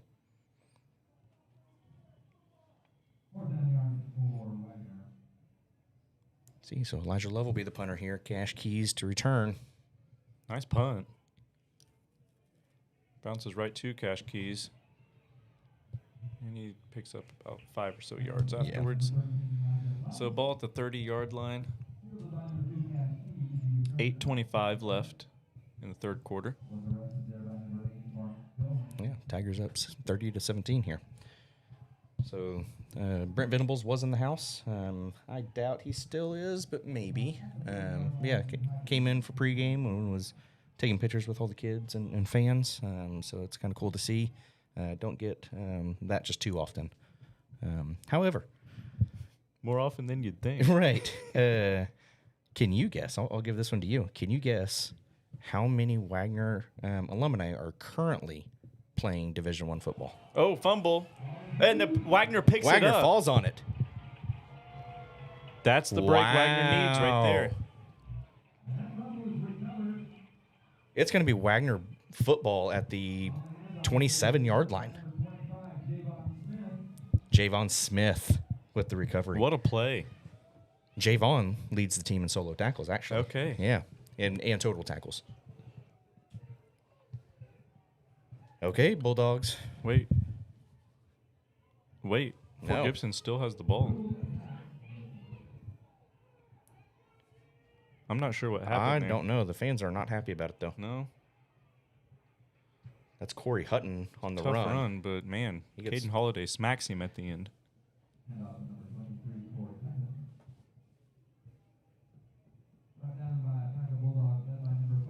So the chat liked that question. So I have a guess of 2 and a guess of 1 on how many current Wagner alumni are currently, or how many Wagner alumni are currently playing in Division I football.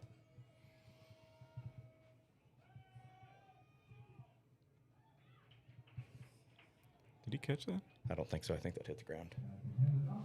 Current Wagner alumni. I know.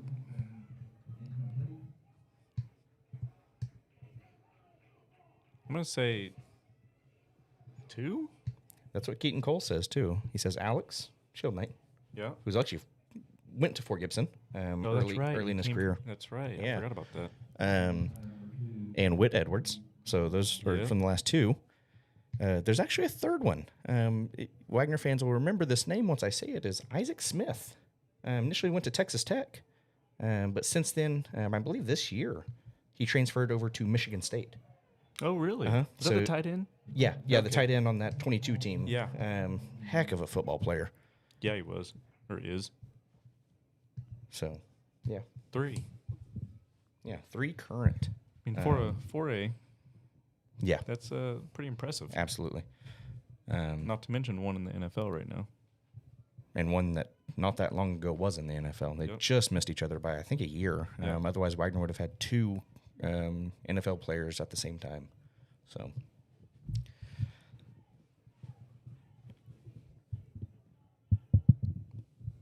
yeah, Wagner's produced some, especially some defensive players.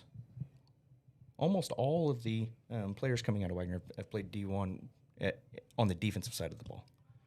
Stevie Brown with the run. Picks up a Oof. couple, but man. Yeah, gets smacked after getting stood up a little bit. So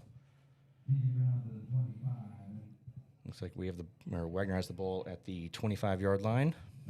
Second and 7. Yeah. 7 minutes, 20 seconds left on the clock of the third quarter.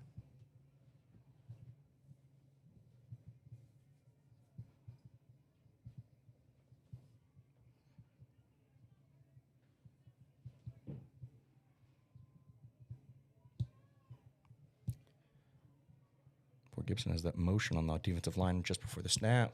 Sean wanted to throw, but he does He throw. does, and he finds Deshaun Jordan. Deshaun Jordan makes a couple of guys miss, and then finally surrenders and goes down to the ground before getting potentially hit pretty hard. Nice pass, nice catch there. Yeah, great elusiveness by Keyshawn there in the backfield. With the 41-yard line. So first and 10, 6:48 left in the third quarter. We can string together a few of those this drive. Yeah, absolutely.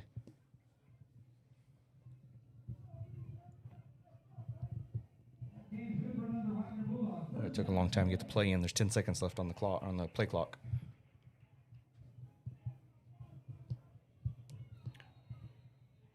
Yeah, that looks like it's going to be a false start. It looks like the ref was walking in before he blew his whistle. And I don't know, that was a weird play by the officials there. Yeah. Yes, it is a false start on the Bulldogs. They'll back up 5 and retry the down.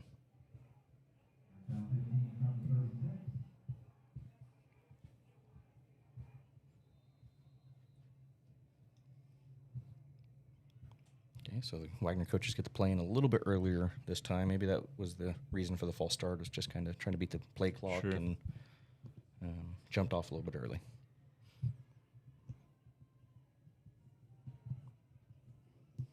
Keyshawn throws it out to Elijah Love. It's good blocking out here. I believe that's Deshaun Jordan out here with a good block. I'll tell you what, both of these receiving cores block really well. Yeah. Looks like it might be getting a little chippy out there. It does. This is a pretty decent little rivalry. Neither school is just a big fan of the other. So, Looks like Elijah Love limped off to the sideline. That's not what you want to see if you're Wagner. no, it is not. Hands it off to Stevie Brown towards the outside. Nothing. Back to the line of scrimmage. Yeah. So at 3rd and 6. Yeah. 5 minutes, 15 seconds left. It's the running clock. Yeah. big third down conversion here for both teams.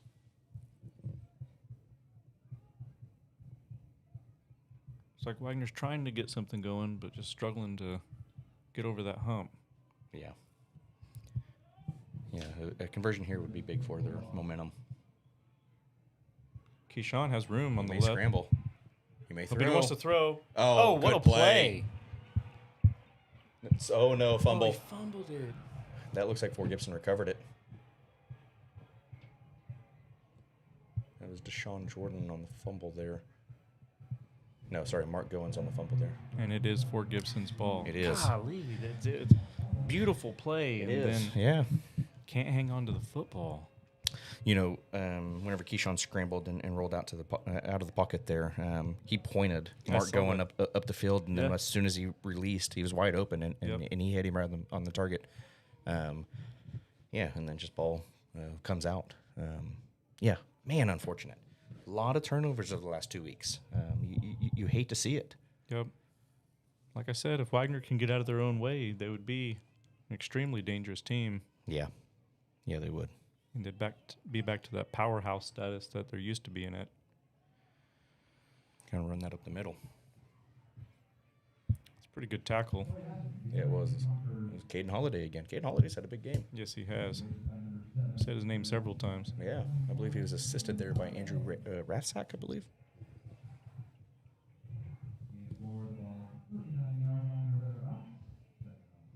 Yeah, so, I mean, the third quarter clock is just keep rolling. We're down to almost 4 minutes in the quarter. So you really want to see a response sooner rather than later. Run up the middle. He's going to pick up another 3. Corey Hutton on the carry there. Noah Pete on the tackle, I believe. Yeah, assisted by Anthony Harris there.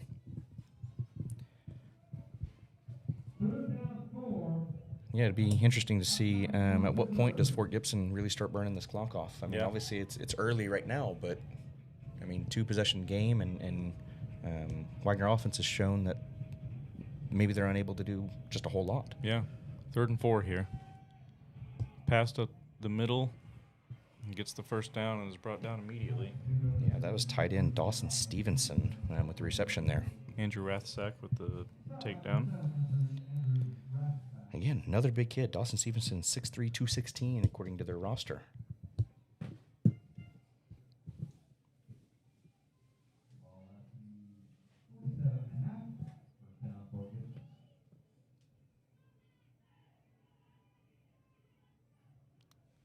Hands it off. It's Corey Hutton again. It's a Rathsack with another tackle. Yeah. He's had several in a row. He has. He had a good game against Bristow last week as well.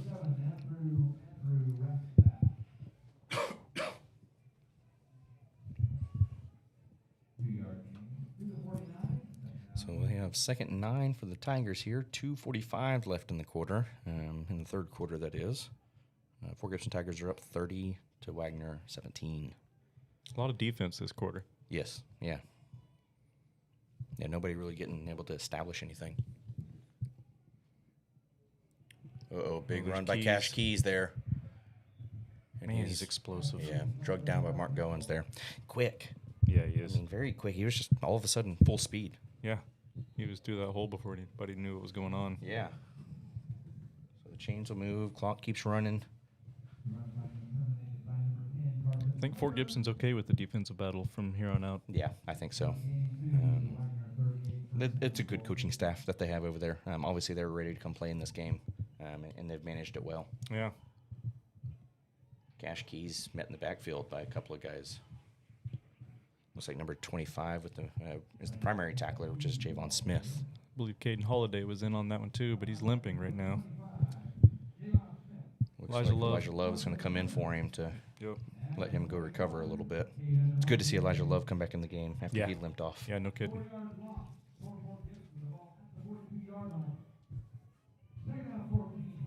2nd and 14 here. You might watch a screen pass at the bottom of your screen here. They're going to go down the field. Oh no, wide open. He's drugged down. And they find number 11, Ryan Steele, right over the middle. About the 11-yard line, I believe. Yeah. Timely throws by the Tigers. Yeah. That young quarterback. He's really developing. He's stepping into his own now. He hasn't missed very many since the beginning No, he of the has game, not. you know? No, he has not.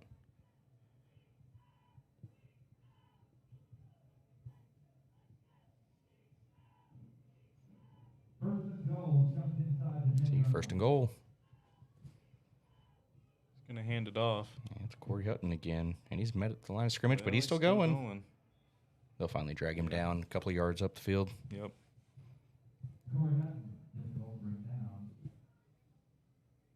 So I believe about 2nd and 7 on the goal. Sneaking up on 30 seconds left in the third quarter.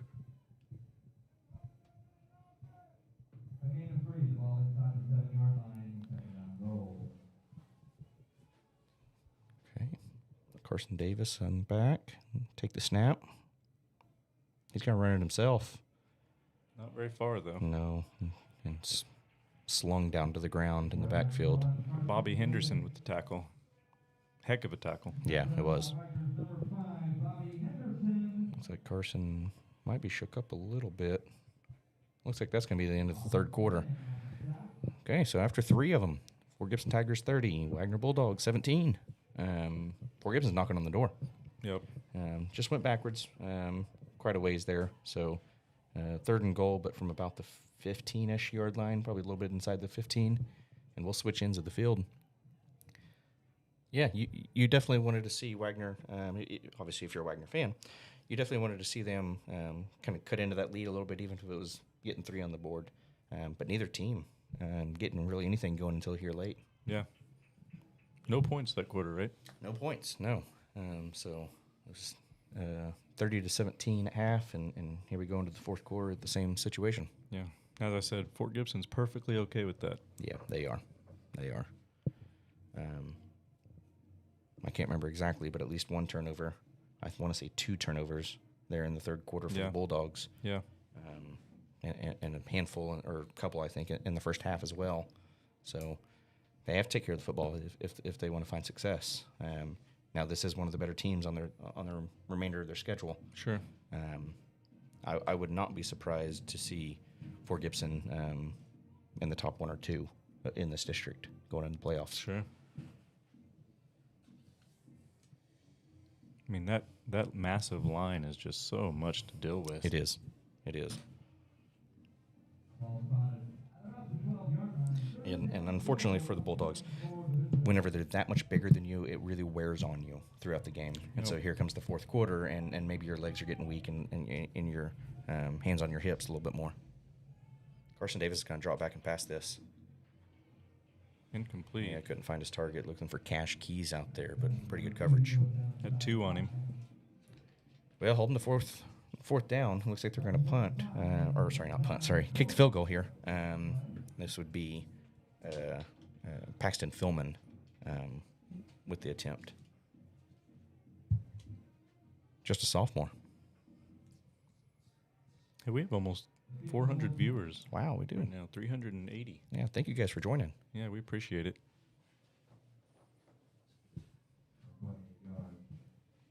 See, he'll kick it. Ooh, almost blocked. But right down the middle. Right down the middle. Okay, that brings the score to Fort Gibson 33, Wagner 17.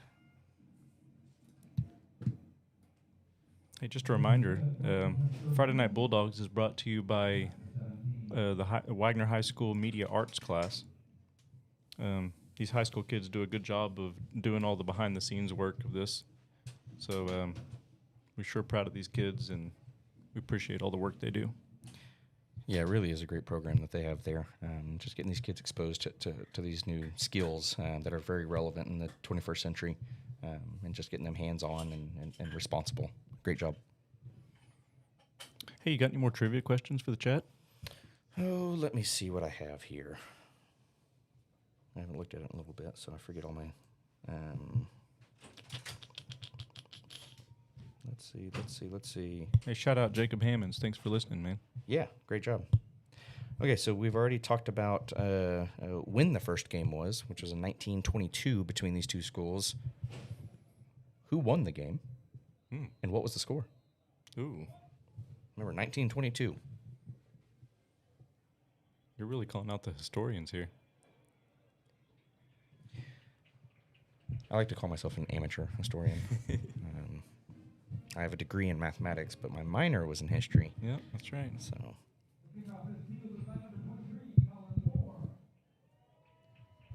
and working in Fort Gibson for a couple of years, they're very proud of their history over there, and rightfully so. It's so fascinating Yeah. to see that. Wagner's a pretty historic town, too. They are. Here's a little trivia for you. Okay. What year was Wagner founded? Let's see if anybody in the chat can beat him to it. Whew. I believe it was 1892. It's close. Okay. See if anybody in the Okay, chat gets yeah, it. yeah. What year was Wagner founded?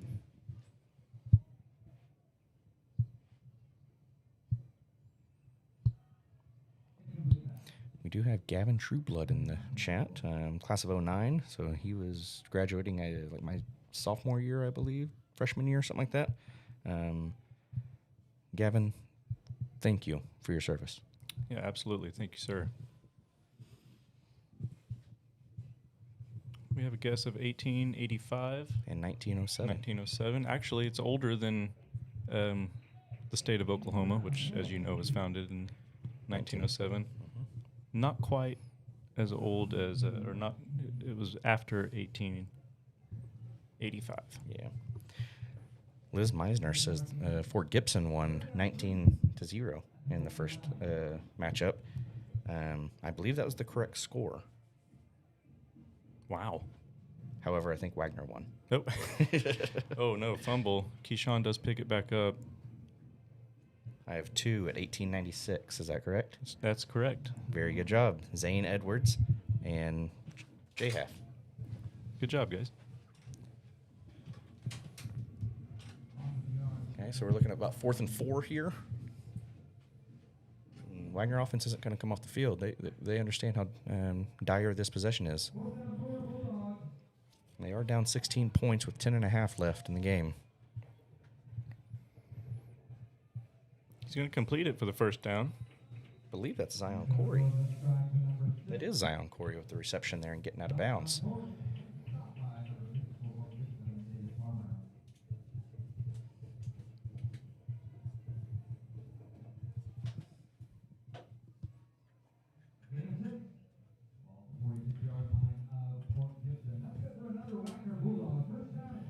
Yeah, so I mean, Wagner needs this drive. They really do. If they're going to make a run at this thing, they really need some points on the board here.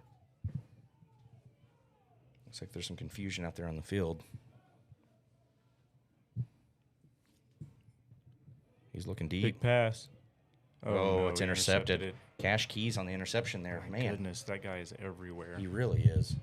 And he's going to run out of bounds at about the 40. Boy, yeah, he's their playmaker. He's really what makes them go. You weren't kidding when you said he does it all. That kid is everywhere. Yes, yes.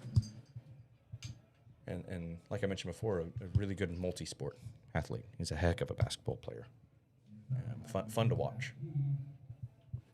There's a lot of those really good basketball players at Fort Gibson. They pride themselves over there. What I want to know for the Fort Gibson fans is, how are you always so big?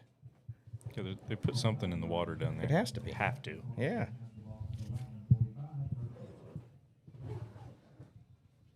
So Fort Gibson will take back over, and they're going to start out in the I formation. It's Corey Hutton on the run. Ooh. Big yardage there. And here's the thing. He just stayed in bounds. Yep. He's not stopping the clock there. Yep. So 10 minutes left in the game. Wagner in quite the hole. Yeah. Still a 2-possession game, but I mean they're on the front door and knocking. Yep. Points hard to come by in this one Yes, for Wagner. for Wagner.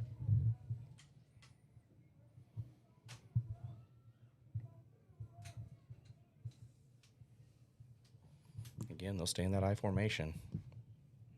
Play Play clock at 4 seconds when they snap the ball. And he's slung down, but not after he picks up 9.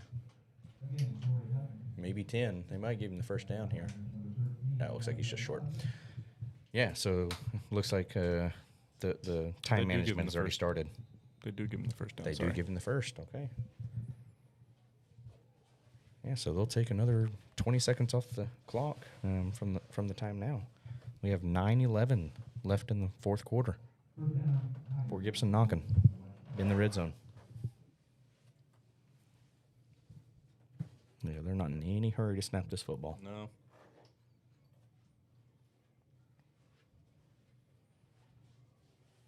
Oh, fumble.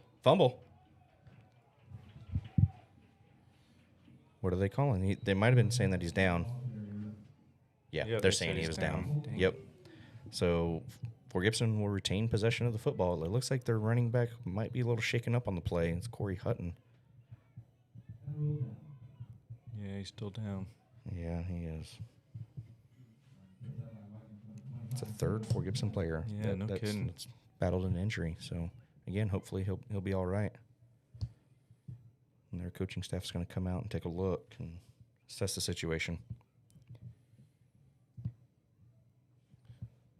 So 8 minutes, 50 seconds left in the game. Wagner, 17, Fort Gibson, 33 on homecoming night.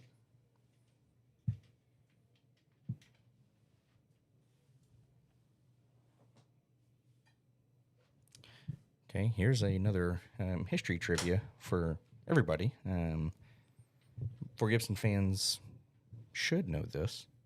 We'll see, though. Wagner fans, I'll be impressed if you know this. What was the first mascot of the Fort Gibson Public Schools?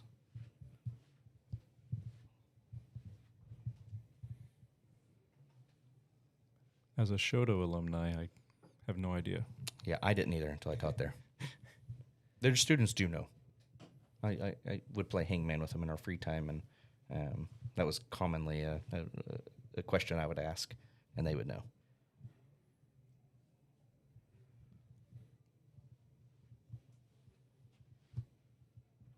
Yeah, so the Fort Gibson coaching staff is still assessing the injured player for the Tigers.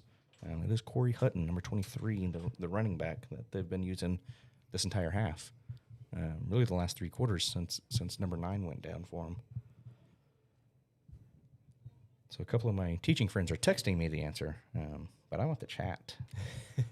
So if you're listening to me, just type it in the chat. Yeah.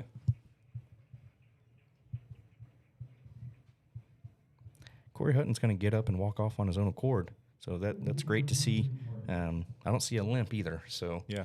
looks like he's going to be okay. Hopefully it's nothing too serious. Yeah, you hope these injuries aren't so serious that these kids have to miss any games outside of this one. Absolutely.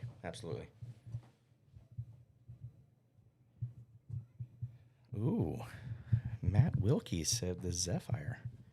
Or Zephyr? Is that I'll let Zephyr, you. maybe? So that was one of the schools in Fort Gibson. That was the Lincoln School in Fort Gibson. Duke says the Spuds. Well, Duke and Bradford said the Spuds, and that's correct. They were the And Connor Smith. and Connor Smith. They were the Spudders, and they grew a lot of potatoes back then. That's the most common story. There's a few different ones out there, but generally they go with the potatoes. The Spuds. The Spuds. That's Cash Keys around the outside, and he's going to find a wide open gap right down the middle. Boy, he's a lot to deal with. This team is very well rounded. Yeah. They have the run game. They obviously have the offensive line, and their quarterback has shown that they can pass the ball too. Absolutely. Besides a few possessions, there hasn't been much resistance for their offense. Yeah. So, Paxton will kick the PAT here. Hasn't missed yet, and then honestly don't expect another one here.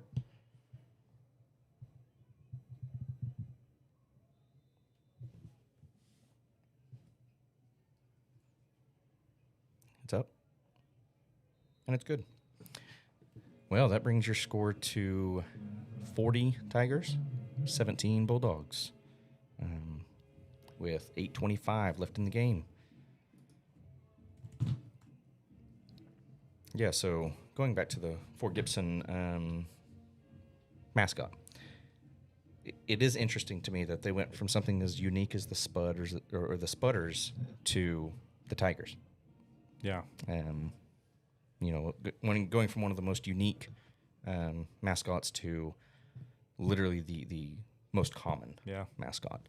I've asked people why they decided that, and nobody really has an answer. So if anybody does know that, by all means, please share. Did Wagner have any previous mascots before the Bulldogs? As far as I know, no. But I don't know that for certain.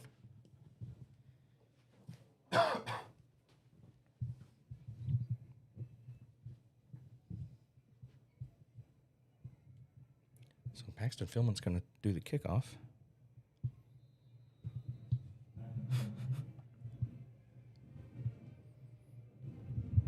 Can't see who that is that returned that. Yeah.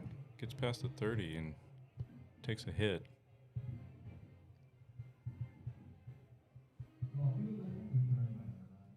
I think that was Deshaun Jordan. Yeah, it was, yeah. Okay. So, according to Rocky Mitchell here, the first quarterback for the Spuds was named Beans. Beans for the Spuds. Beans for the Spuds. It's interesting. It is.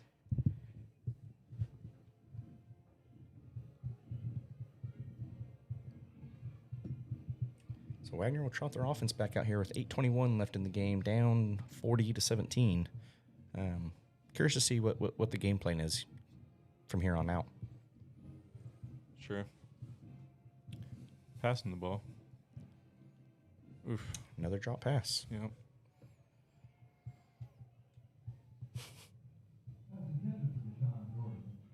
The Wagner switcheroos. I hope that's true. I hope that's true. For those of you outside of Wagner, Wagner was actually named after a railroad mechanism, the Wagner switch. So they switch from one track to another. Yeah, and that's kind of what Wagner was founded around, was that switch. Yeah, Wagner's switch. Yeah, that was the original. Just got to hand that off to number 15. Is that Gavin? I think that's Gavin Edwards. Okay, Gavin Edwards, who's a Freshman. Yeah, that's what I was thinking, but you don't see that very often at the 4A levels or freshmen No. getting minutes in varsity. No, but that kid has some wheels on him. I've heard you raced him.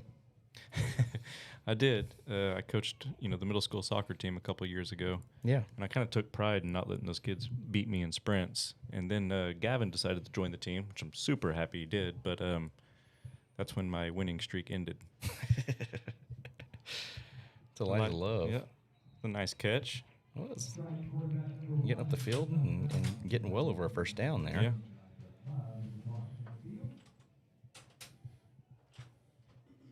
Okay, I don't know if I can trust Rocky Mitchell anymore. He said that he had some sarcasm about the quarterback Beans, but their coach was cornbread. I don't know if I believe that one. Okay. Rocky's a trickster.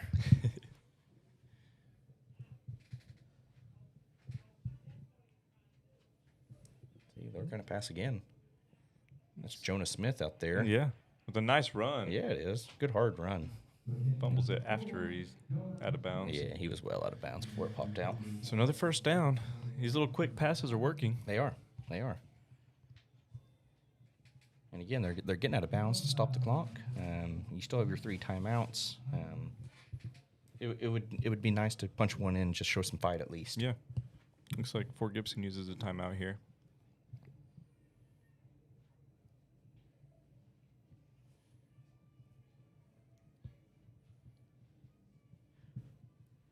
Yeah, so this district that Wagner's in it's going to be a tough one.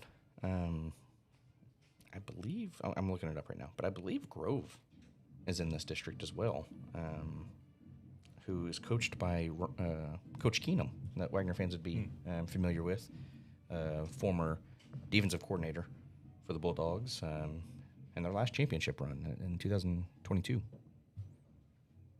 and he's assisted by several former Wagner football players. Okay.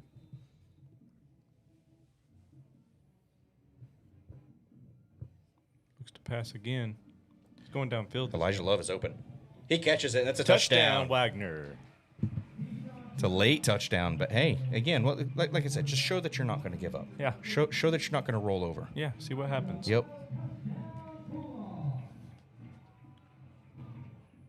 Okay, so they bring out the formation that they could, and it looks like they're going to go for it. Keyshawn's coming back out on the field. It looks like they're going to pull their field goal unit off. They're going to go for this.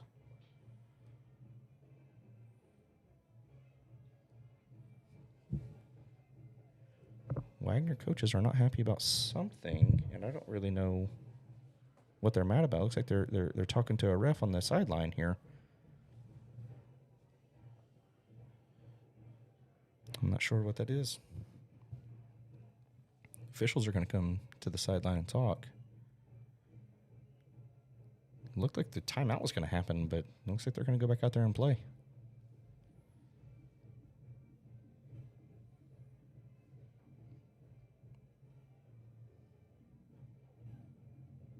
Yeah, they were definitely upset about something. Yeah, they were.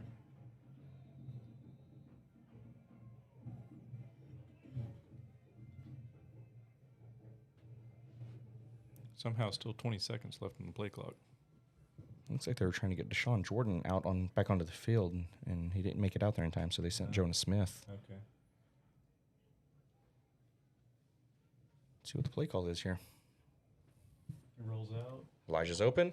He finds him. Catches it. 2 points, good. Okay, so showing a little life here. Showing Hey, some life. I mean, it's not going to be easy, but No, here's the thing: is that drive right there makes Fort Gibson have to convert. They still have to come out here and play. They can't just decide, okay, that's game, right? sure. So it's a 15-point game. So still 2 possessions, but almost 7 minutes left in the game. Yeah. It's possible. Yep. One of our viewers made the statement, "Mr. Hurst is a good man." It's Average Homeboy 7 that said that. So I don't know. I I'm think sure he's talking about you. we'll share it. We'll share it. After the day you had at the pep assembly, I'll give that one to you, actually. Hey, Elijah Love was considerate enough to ask me several times if I'm okay. So that kind of lets you know how hard he hit me with that pie. One of those being in front of probably a pretty big crowd at the parade. Yeah, it was. He was up on top of the fire truck with the rest of the football team, and he saw me. He goes, "You good, Mr. Hurst?" Yeah. So I appreciate that. Yeah. Again, great kid. Yeah, he Phenomenal kid. is. Yeah. But my goodness, he's strong.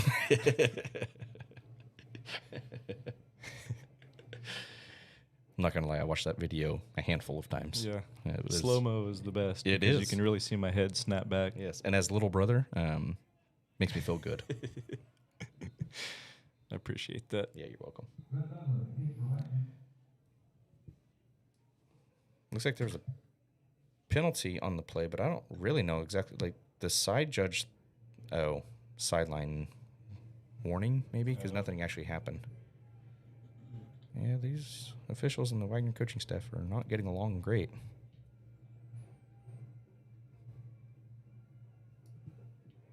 Okay, let's try this again.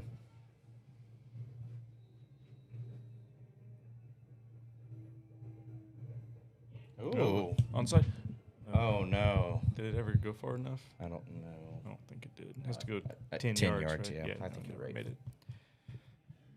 Boy, they almost caught him off guard. Yeah. They almost did. So yeah, need a stop here. Yes. Preferably a Turn Fort Gibson over, Yeah. just because we know what they're going to do. Yep. They're going to come out and they're going to hand it off to the running back and run all the time off they can. So it's not like they're going to be throwing the ball around that you can just step in the way of it. You're going to have to force a fumble. looks like they're going to put Keys in the backfield. Yeah, I think they're out of running backs, so Yeah. why not?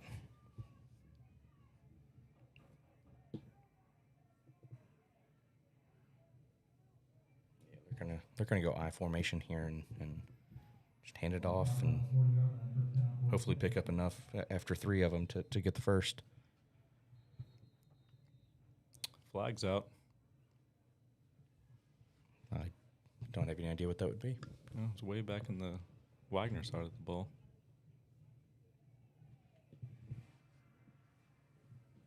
Looks like it's going to be on the Bulldogs, and they're going to advance 5 yards. I don't know what that call was. Yeah, I didn't see the head judge. I don't even know what it could be.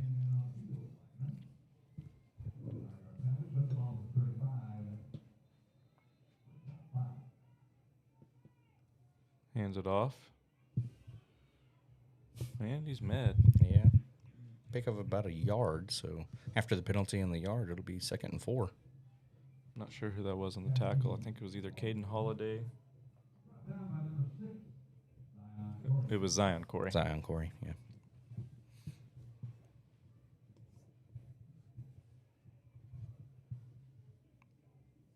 And again, the Tigers are going to take off as much time as possible. They're getting that play clock down to about 5 on every single snap now. We have 6:20 left in the game. Tigers are up 2 possessions.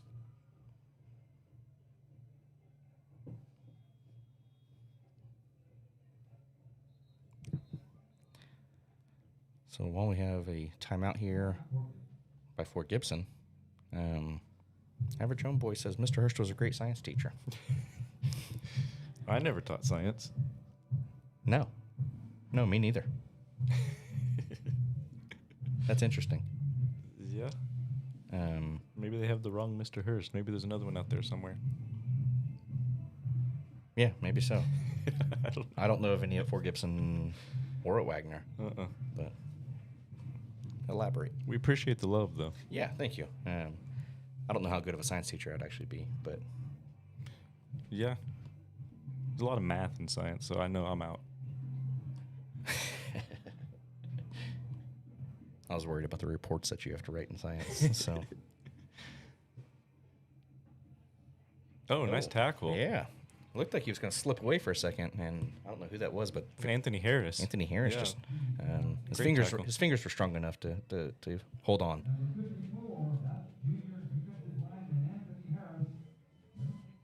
So 5 minutes, 50 seconds left and counting. 3rd down. 3rd and what, 7? Yeah, that's what they have. 3rd and 7.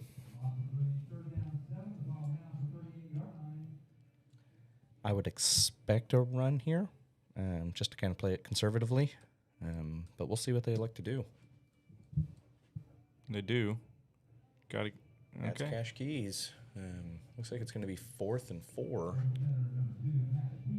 Boy, this is a weird spot in the field. What do you do here? They're not bringing on a. No? Oh, 23's back on the Yeah, field. Corey Hutton finally got to come back into the game, so that's a good sign for the Tigers. And he's back off, but at least you know he's healthy. You know, I bet they run this clock down and then try to get a encroachment penalty on the Bulldogs, and I Yeah. bet they call a timeout if they can't get that, Yeah. and then they'll make their decision. Used their last time out.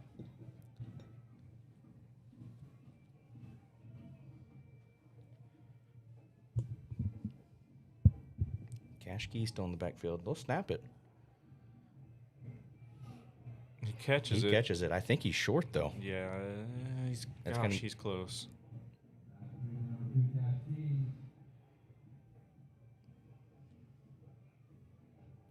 I don't know. No signal yet by the refs. They might measure this.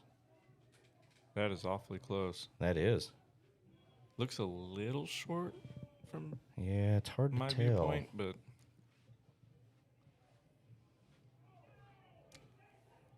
He called that. Wow, I expected the chains to come out and for them to measure it. Coach Gilbert is not happy about it. oh, they gave it to Fort Gibson. Boy, tough break. Wow. Tough break there. Not even going to measure it, huh? That's what I thought.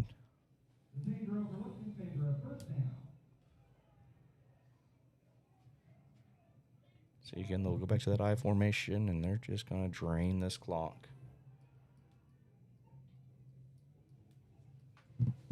We have 4:30 left in the game. 10 seconds left on the play clock.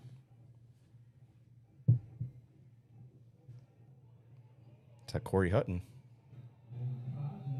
Looks like he got back to the line of scrimmage, maybe a yard there. Yeah, maybe you're. There is a flag in the backfield, though, so we'll see what that was.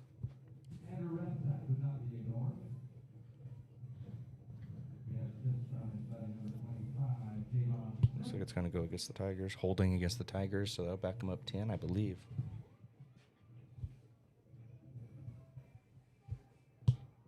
Now, does that stop the clock? Does it keep the... I believe it does, but don't quote me on that.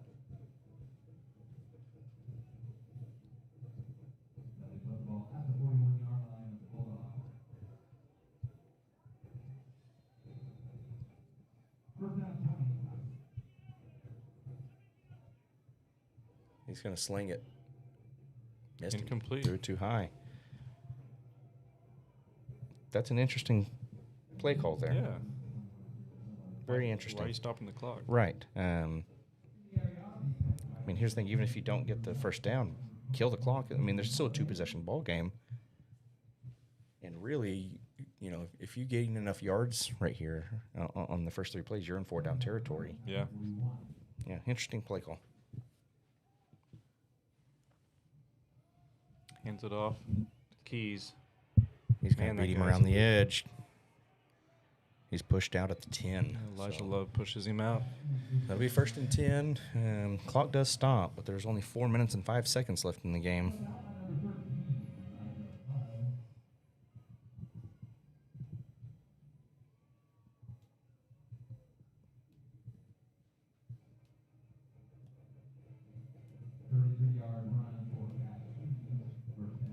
Yeah. Oh, so they marked him down at the 8.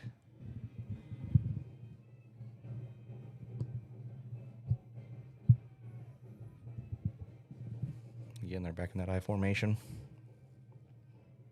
Hand it off to Hutton. He's going to break it Finds the outside. He got hammered. Powers That's in. a touchdown. Well, Fort Gibson will extend that lead again. Yeah, they've been good here in the 4th quarter. Really in the late 3rd, and then this entire quarter they've been solid. Yes, they have. I think that offensive line is starting to wear on this Wagner defense. I just don't see how it couldn't. Absolutely. I mean, they started out the game and couldn't run on Wagner, and now, you know, finding several holes. Right. See Paxton Philman for the PAT.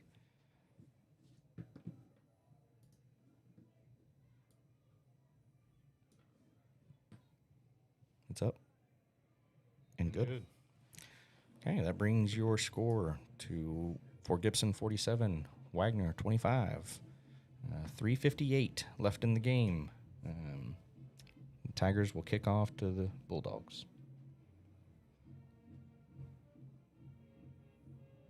Yeah, not used to this in Wagner. No. Not in Del Condit Stadium on W.L. Odom Field. Yeah, you're right. It's been a while.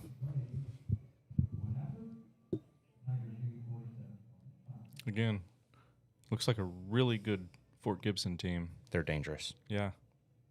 They're not who anybody wants to see on a weekly basis. Sure. But as you alluded to, you know, this Wagner program is used to being able to compete with anybody they step on the field with. Well, to show you what Wagner fans were used to there for a while, whenever we won the 48 straight, and hate to take a shot here, but a couple of the coaching members of the Fort Gibson team are graduates of Oologah. And a couple of them were on those Oologah teams that were known so historically for those matchups between Wagner and Oologah. Oologah was undefeated those same 3 years that Wagner was, except when they played Wagner. Wow. And they played in the regular season and twice in the championship game. Wow. So it just shows how dominant Wagner was at one point, and hopefully get back to. I mean, the Bulldogs have made the quarterfinals every single year for the last 20 years. We're trying to make that 21 this year. I mean, Wagner has some things to work on. But yeah, this is... I expect this Fort Gibson team to contend. Yeah. Hey, speaking of things to work on for Wagner, they just mishandled the kick return, and Fort Gibson fell on it. Boy, I think that's the 5th turnover tonight. Gibson's going to sling this thing down the field to Brody Hansen. Ooh, just out of those his hands. Yep. Late flag. It looks like it's going to be on the sideline again. This one's actually going to be a penalty. The first one was a warning. The official on the sideline looks a little shooken up. Shaken? Shaking up. Shaken up.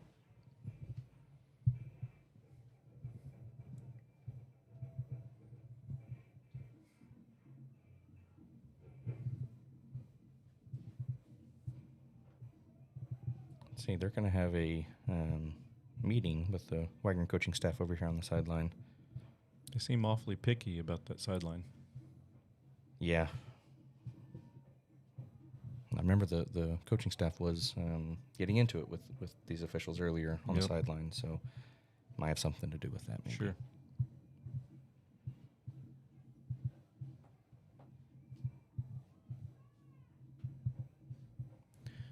Okay. So looks like Fort Gibson's going to come back out, possibly in the I formation.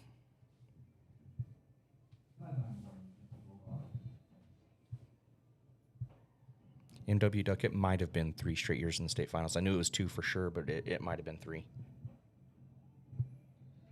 Corey Hutton's taken down in the backfield there. Yeah. By a gang of Bulldogs. Yeah. A plethora. Plethora of Bulldogs, yes.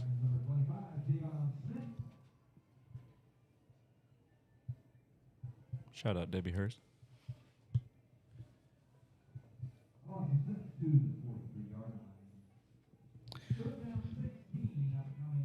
Okay, so let's see what the Tigers like to do here. 3rd and 16 at this point. Will they throw to try to get to the first, or will they run to take off 40 more seconds? There is 3 minutes left in the game.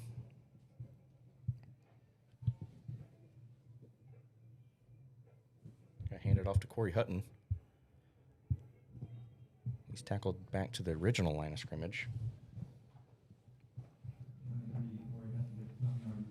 Okay, so 30 seconds left on the play clock. 2:45 left in the game. I assume they'll take every single second. Probably call a timeout and figure out what to do from there.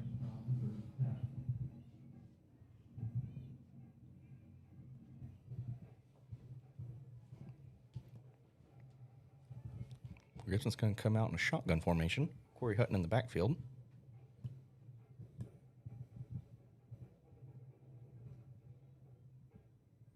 Bringing pressure. Ooh, almost get to him. Caden hits him. Cash Keys. Caden hits him late, but I don't see any flag. Cash Keys marked out of bounds at the 19. Stepped out, I guess. So first down. First down. Got 2:07 left. Clock is stopped because he stepped out of bounds. Gibson will come out and I assume run the ball a handful of times and get out of here. Yeah. Hey, just a reminder, Friday Night Bulldogs is brought to you by the Wagner High School Media Arts class. Again, high schoolers doing all the behind-the-scenes work here, and Mr. Suarez doing a great job with them. So thank you guys, and good job. Yeah, great program. Yep. It really is. And Zaya on the camera, chat, give Zaya some credit. He's really doing a good job. First time ever on the camera. So Yeah, first time. Had a couple of people say that he was doing a really good job in the first half. Incomplete pass. quarterback gets brought down again. You need to be careful with that. Yeah, that's an interesting situation.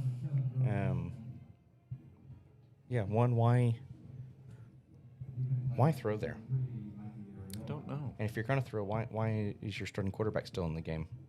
Yeah. Trying to make a statement, maybe? I'm not. It might have been a little bad blood from last year. Wagner thumped them pretty bad last year, and their starters were in pretty late. So maybe so. You don't want any of that talent getting injured. Right. And there's another late flag coming from the Wagner secondary. We'll see what this is.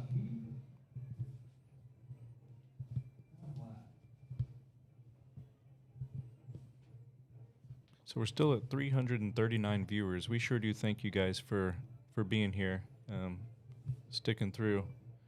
I know our commentating style isn't to everybody's taste, but we sure enjoy doing this, and we appreciate being able to do this, and sure enjoy having you guys here with us. So thank you so much for tuning in.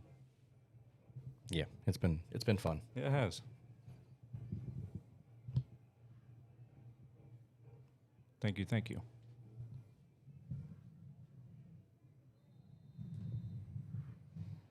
Okay, so it looks like that was on the Tigers. I thought they initially pointed to the Bulldogs, but that backs up the Tigers to third and about 25, probably. From the 34-yard line, third and approximately.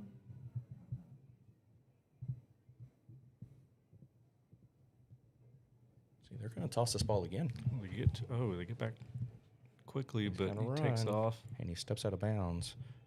Stops the clock. Yeah. From a quarterback standpoint, good decision to protect yourself.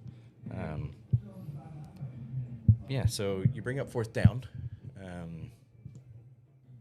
Game could have been over at this point or awfully close to it. Yep. Had they been running the ball the last few plays, but instead they've elected to throw. Going forward on fourth here.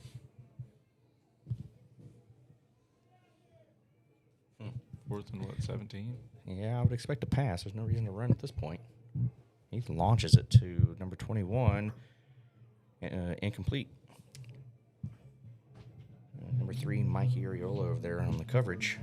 So it'll be a turnover on downs. Wagner will get the ball back. 1:15 left in the game. Down 22 points, though. So 3 possessions.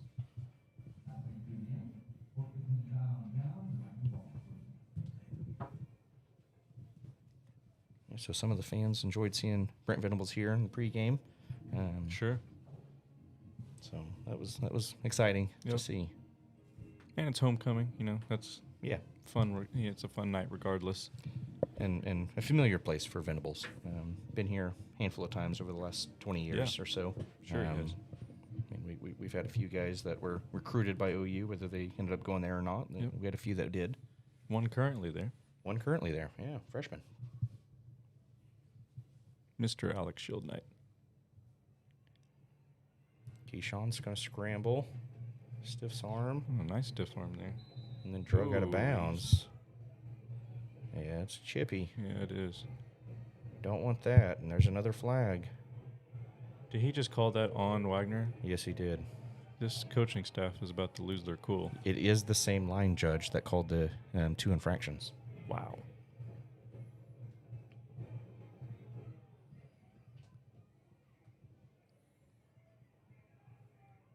Yeah,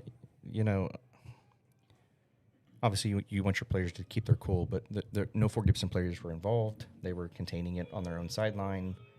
Yeah, right. I mean, it's just this late in the game, what's the point? Right.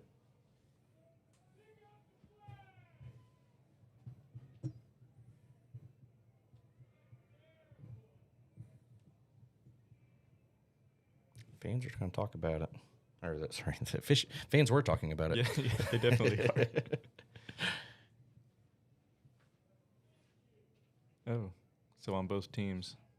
Offsetting penalties. Okay. Offsetting personal foul. I think that the penalty on us was due to the no call. That's what it seemed like to me. The no call of him slamming him out of bounds. Right. Because there was no flag thrown for that. Right. And then they retroactively said, oh, well, there was, but Right. we didn't see that. Yeah, maybe so. There's been a few questionable ones, but I mean, ultimately, 4 Gibson has been the better team tonight. 1:06 left in the game. Gavin Edwards makes a nice play. Yeah, he does. Picks up the first down. Yep.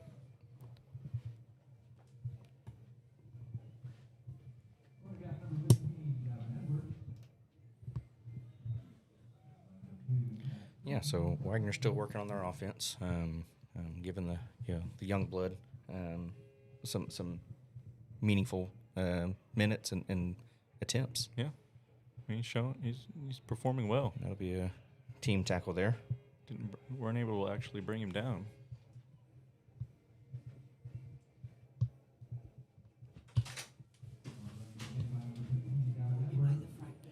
30 seconds left in the game. Wagner ball. It's like 2nd and 5.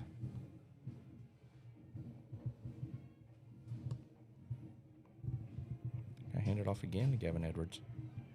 Picks up several more. Oh, stifling tackle there at the end. Yeah, good run by Gavin, though. Little smack talk on the field. Yeah, overall the fans aren't happy about it. 3 seconds left. 2, 1. Looks like that'll be the end of the night, ladies and gentlemen. Thank you guys again so much for tuning in, and we will see you next week. I don't even know where we go next week. I couldn't tell you. That's how prepared we are. We'll see you next week. It is away, I know that.